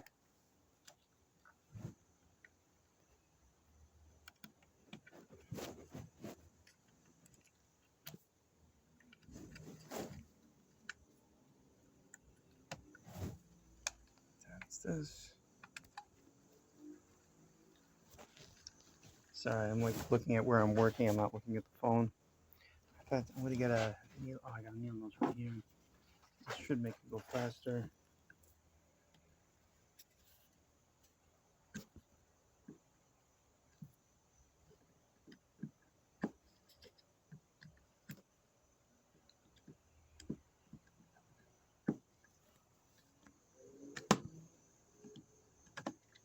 I doubt it's any of these 5 ampere things, because this was definitely,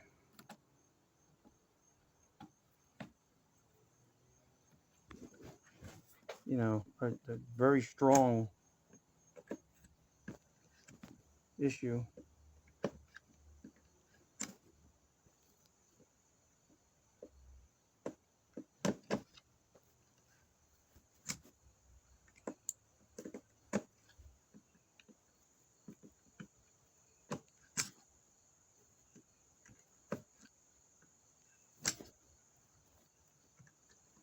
You know, when you put it on, it really sparks. Like there's a lot of draw from it, and I'm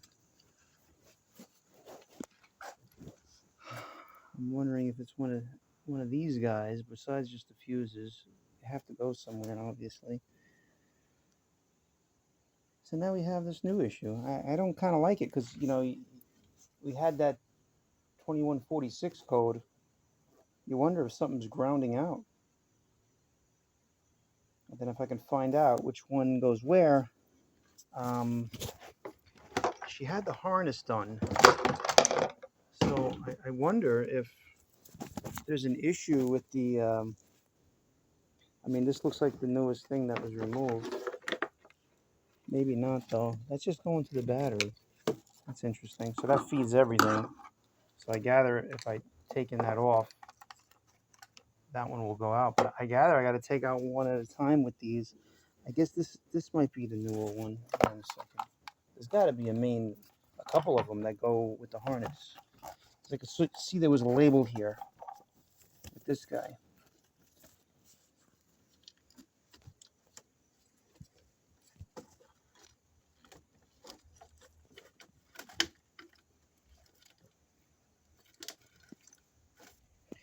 I mean, it looks recent, but it doesn't look recent. And she said she just had it done. Now, they all look new, so who knows if it's really anything to do with what they did.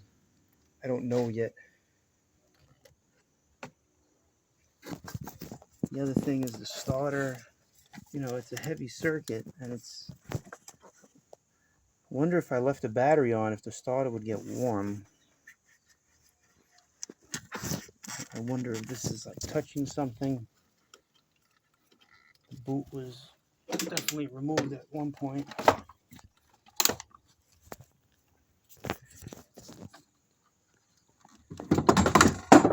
Nice.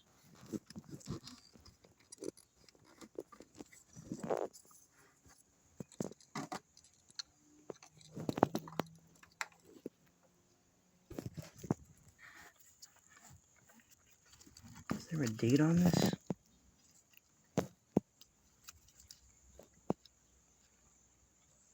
It just might be this particular harness. This does not look like it's down, per se.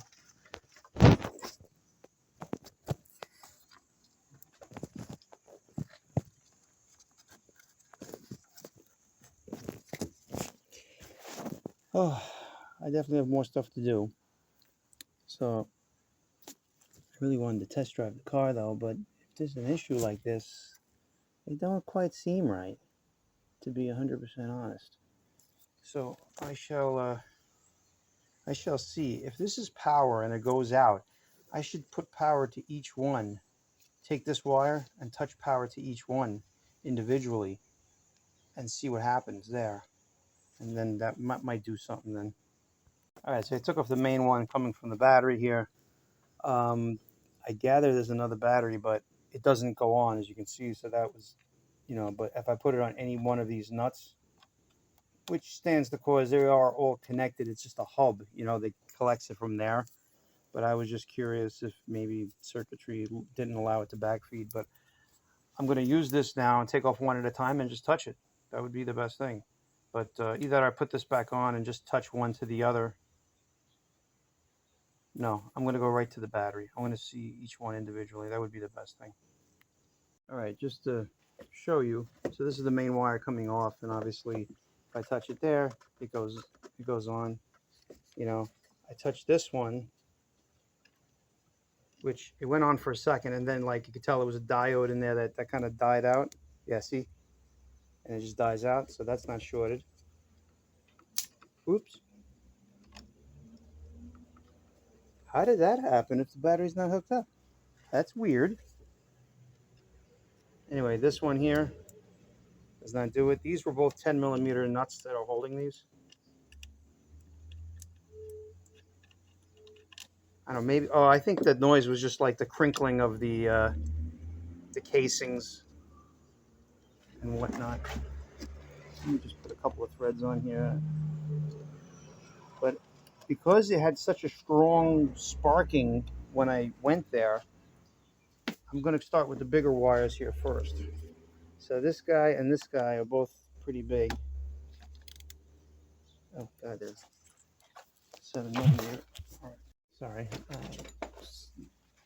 7mm, actually, not 8mm.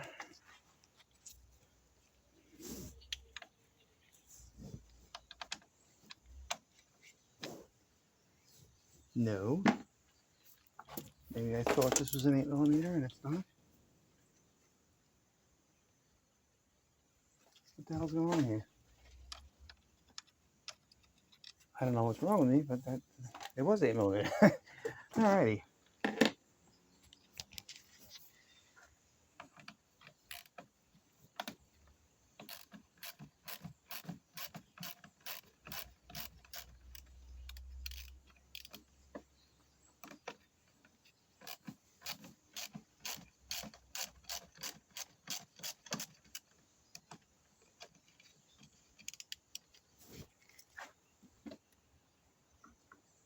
Get off. All right.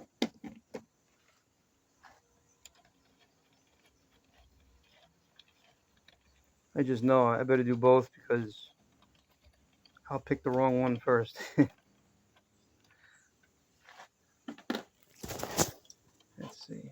Take this guy out. Yeah, let's do this guy first. So now we touch this here. No light.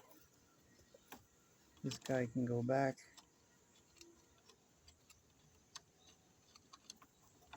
Now This guy, no light. Wait, let me just. Okay. Yeah, it's got to be one of those last two. Okay. Such a strong, spark. I guess they both look about the same thickness. I wonder if those are the glow plug things. I just have some hunch, because of the code that was related to the glow plug. So I changed the glow plug. Doesn't mean that it's bad. I just, I just didn't think to look here, she got a new harness, she got a reprogrammed computer.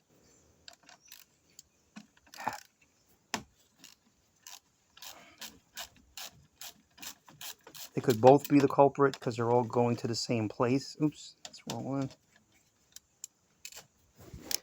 So these are possibilities. All right, let's do this guy first.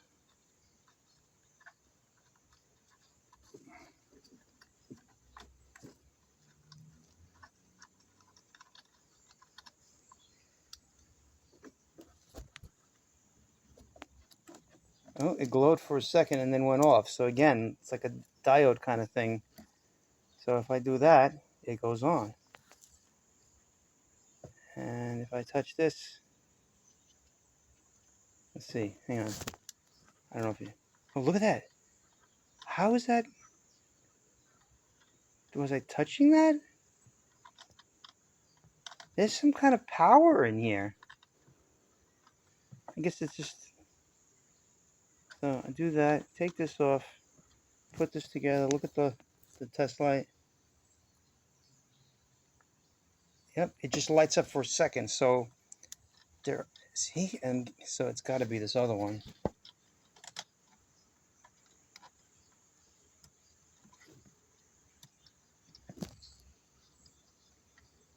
Now the only other thing is to take off all these wires and then test this to see if it's not grounded somewhere, something weird, and or something wrong with the, what do they call this, a fuse box module or something like that? Nothing's a fuse box anymore, it's a module of some sort. I would just like it to be, dead and finished right here, and this is the culprit.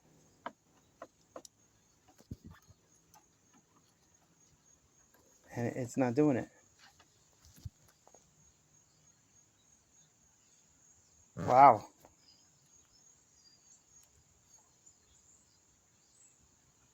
Back to this one. It just goes on for a second. And then if I go on here, it's like it has power. And then let's see, it has power. I touch it. It does it off. So this thing here is storing power.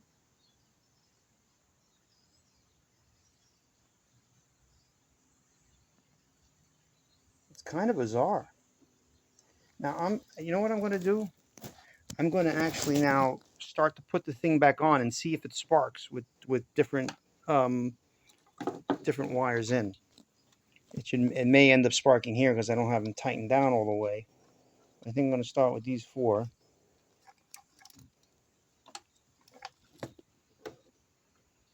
So wow, it didn't do it. It didn't do it at all. And then, oh, that one sparked. That one did not. But my feeling is that it's something wrong with this particular circuit. So what do? I'm curious if you can just supply power, I don't know if it's just a hub. I mean, I gather it's shorted to ground then. So if we put this on the positive side, which is this, well, it can't be completely shorted to ground. Oh, look at that. Wait a minute. Am I on the wrong side? Is red negative? No. No, it says big positive right there. So I got the test light on the positive, and when I touch the negative, and when I touch all of, well, not all of them, that one, that one, that one, that one.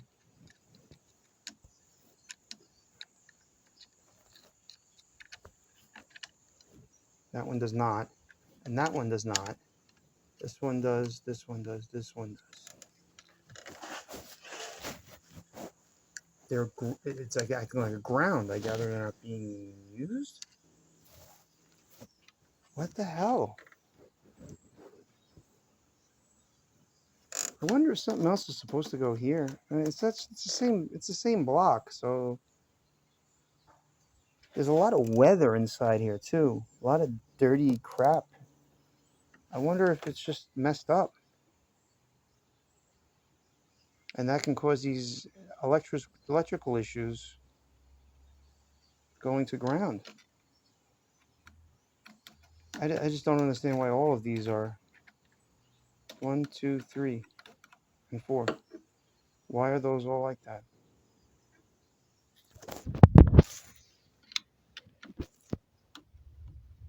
Light comes on. As for ground.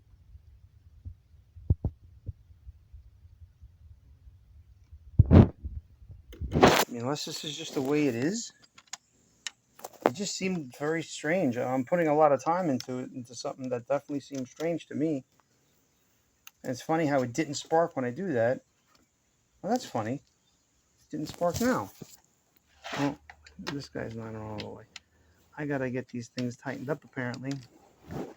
I wonder, just by moving some stuff around here, I got a better result out of it. Which, I mean, obviously is not that great.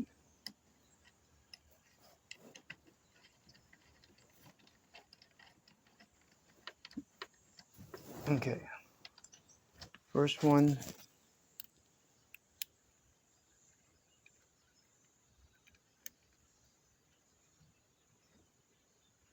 It's not.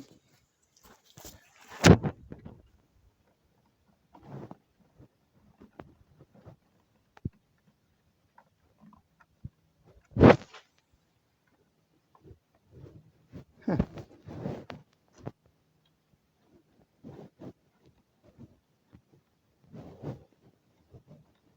Oh, you fucking idiot, Mike. I didn't have the main wire hooked up, though. That's the one that has to get hooked up before I even do this. All right, let me do that and I'll try to give another video. Okay, so before I do anything with this, I should see if there is some other issue. So I only hooked the positive here, and let's put this on. Oh! Wow. So there's either something wrong with this, because there's a wire that goes to the starter, right? Yeah, it's this guy.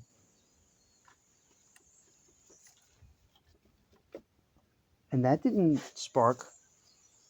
That wasn't sparking without this. So it's not the starter. I don't like that. I don't know if that sounds crazy, but this car might need one of these guys. Because now I'm not getting, I didn't get this drain. Yeah, I was storing some kind of power here, but I think this thing is messed up. The fuse box module. I would have to say so. There's definitely some issue here, as far as I'm concerned.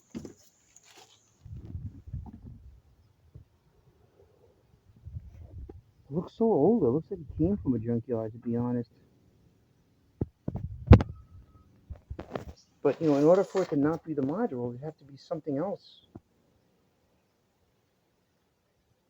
that's doing that. So, I gather what I can do. Oh, none of these have power, right? I don't think these would have power. Oh, yeah, they would on one side, I guess.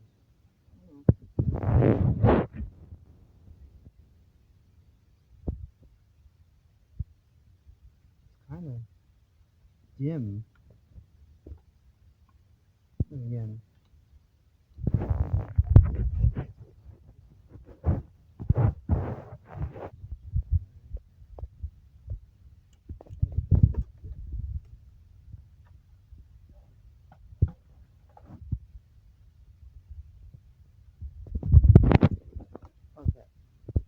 So, yeah, there's no power here. The big ones have power.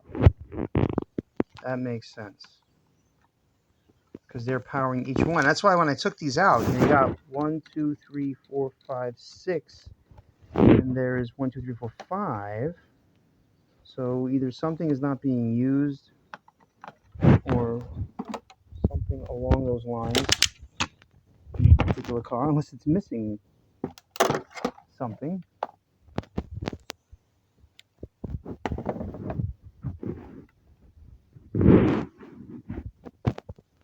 It don't say shit.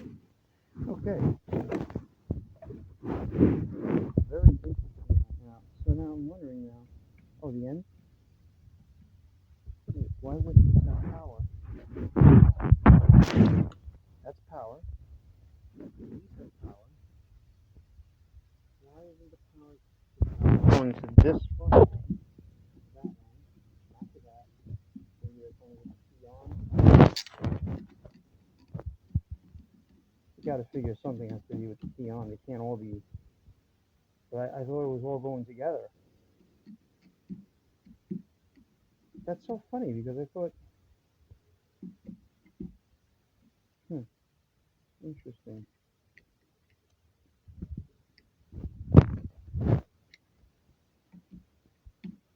So the first two have power.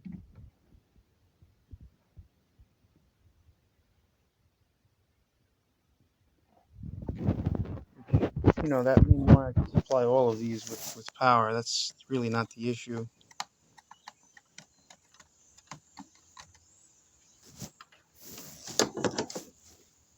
And they do go somewhere else, perhaps.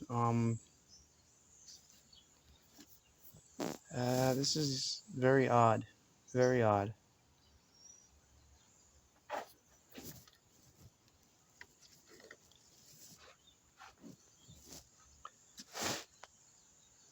The sparking from that battery going on just sounds crazy.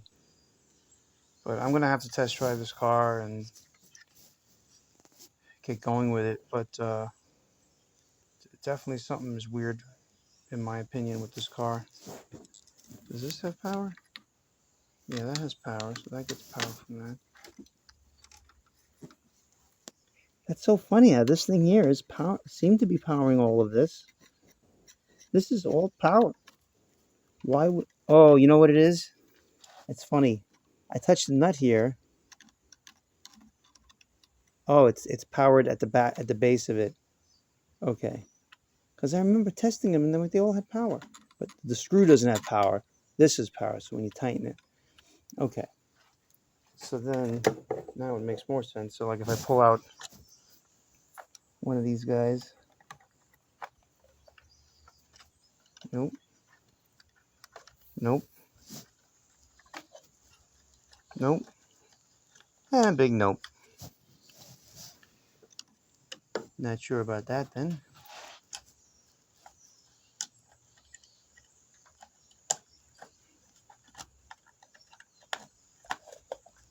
I don't have any paperwork, wiring diagrams, or anything. This is all on my hunches, you want to say.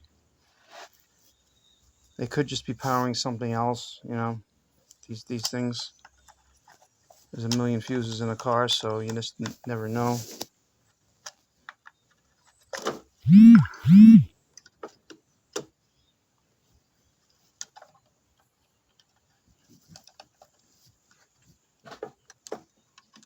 Let's go down a couple.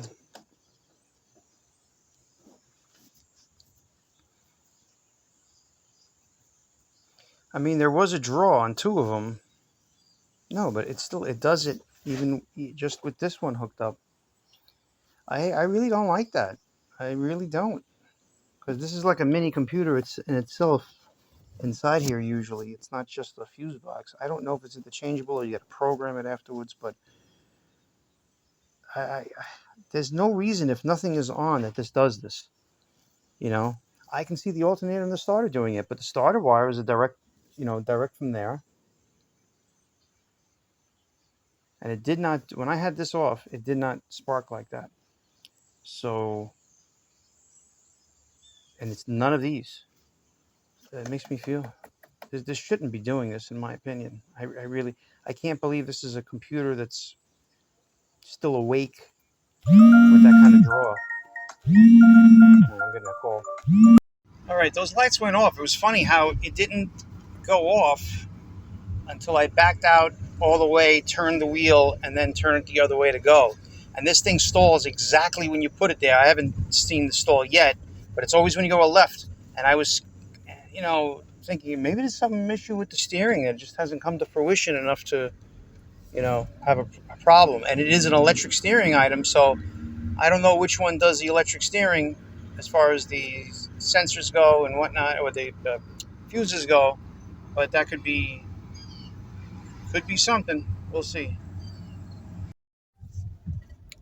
Not bad with mileage. No lights. These are the monitors.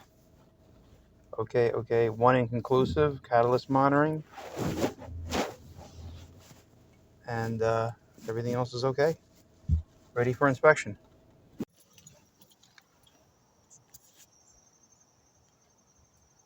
New inspection sticker. Oh, it doesn't seem like a bad motor. I think the switch is bad because I pull in, doesn't spray. And I could swear because it was funny because the light was on and I bought a gallon, I put it in, then I realized it started leaking out. And I was like, oh, that's why she doesn't have it full. And then I decided to, I could swear it's sprayed, but it's not spraying now. And the thing is, when I go like this, it doesn't work. But if I push, I don't know if you can see, but it's spraying in the back now because basically it's the same motor and it reverses polarity. There's two, tubes to it, and when you go forward with the motor, it goes one way. You go backwards with the motor, goes the other way. So it should technically work, and it does not. I mean, I never seen an electric motor work one way but not the other. It doesn't make any sense. So I think there's some issue here with the switch. So I'm starting to put back together all these little things after I got the inspection and everything, and very happy. I'm not even going to address the electrical issue that I think I have or thought I had. I thought, because mainly my reasoning behind checking it was because maybe it had something to do with the stalling or the conditions of the engine, but it ended up being that timing belt being off, and the catalytic converter being stolen, and having to go through regeneration process took time. But when I had this apart, I noticed somebody else had left the bolt out, so I had got this guy. It's the only length. This is 60 millimeters, but I had to knock it down to 55 millimeters by putting on that nut, and it still protruded out a little bit. A 50 might have been okay, but I wasn't sure at the time. And I thought I measured it, and it was more than 50.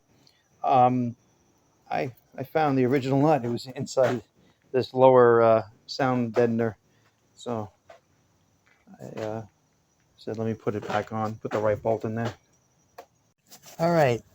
So actually, let me go to this side first. This is the side with the, before I put this cover back on.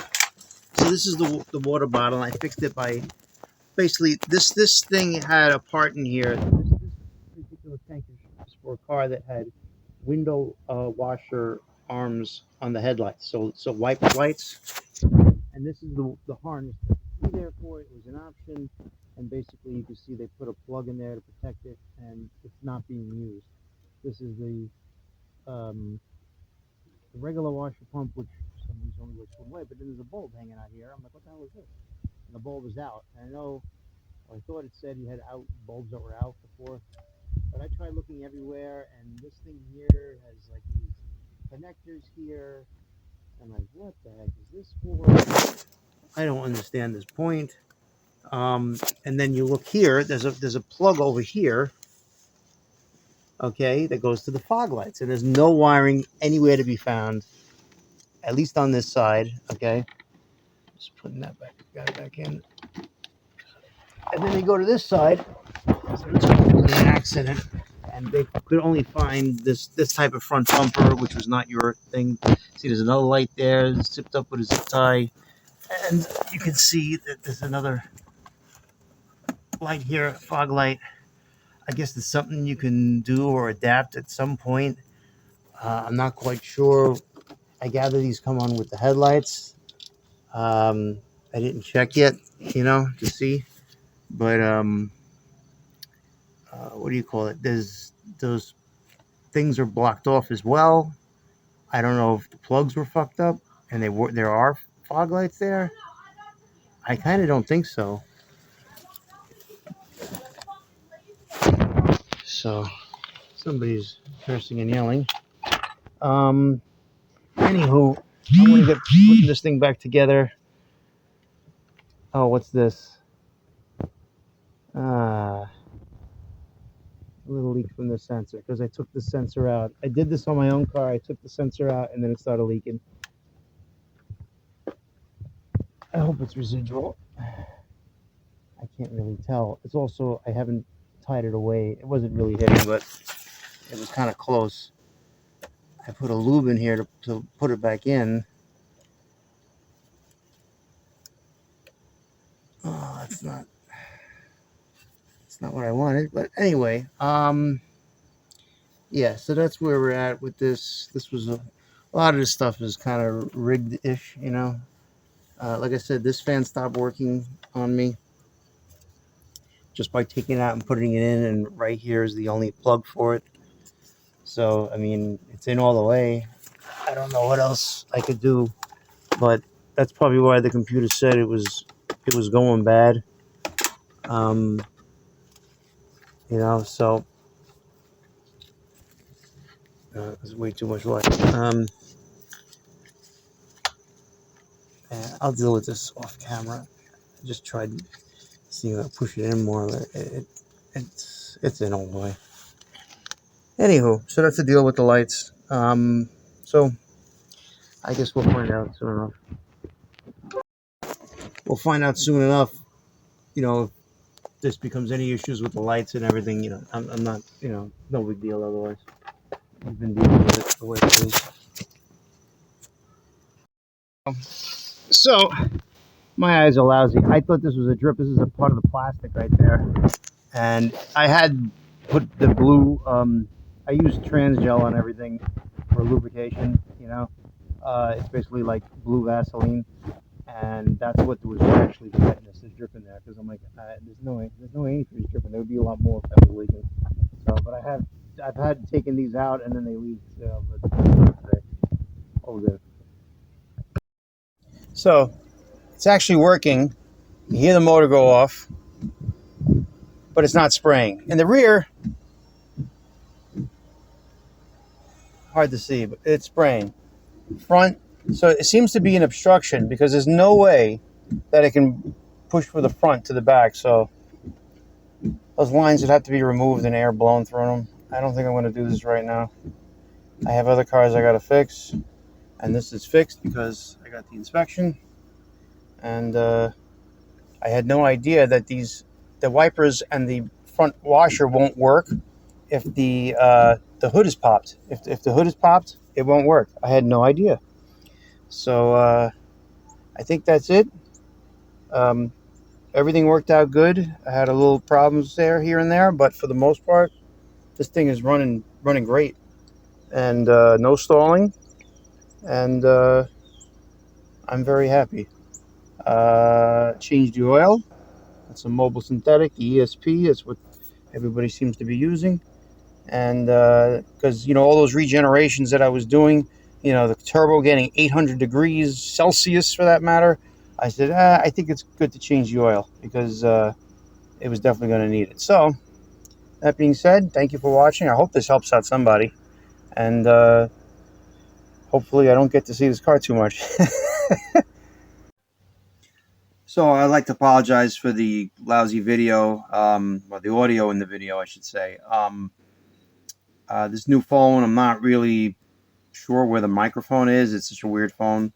So I was hoping that you heard most of it, The other thing is that I made a couple of the videos that it must have not finished recording them. So I gave a whole lesson of basically blowing air back. I took off the the hose off of the washer pump, and then I blew air through the top where it sprays out, and I heard something come out, or a little obstruction, and I did it from both sides, and then I did it the other way. I hooked it back up, started spraying just fine. So that's all good. So I just want to thank everybody for watching. Hold out is a long video. I might have been better off putting it in 2 videos, but I'm gonna process this video overnight while I sleep, and hopefully that helps someone, because there was a lot of weird stuff with this car, and it couldn't have come out better. But between the messed up marks on the timing belt with the advancement or retarded or whatever it is, it got to be advancement from the injector pump, had to do a lot. The other code with the glow plug. I mean, this girl has spent thousands of dollars on this car going to someone, and even when they took care of her on certain things, they hit her for an axle for $350. And I was like, oh my God, why'd you do? So lesson learned for everybody, and I definitely learned something. But it seemed like it was grim, but it worked out pretty well, in the end. So again, I want to thank you for watching, and hopefully it helped you out.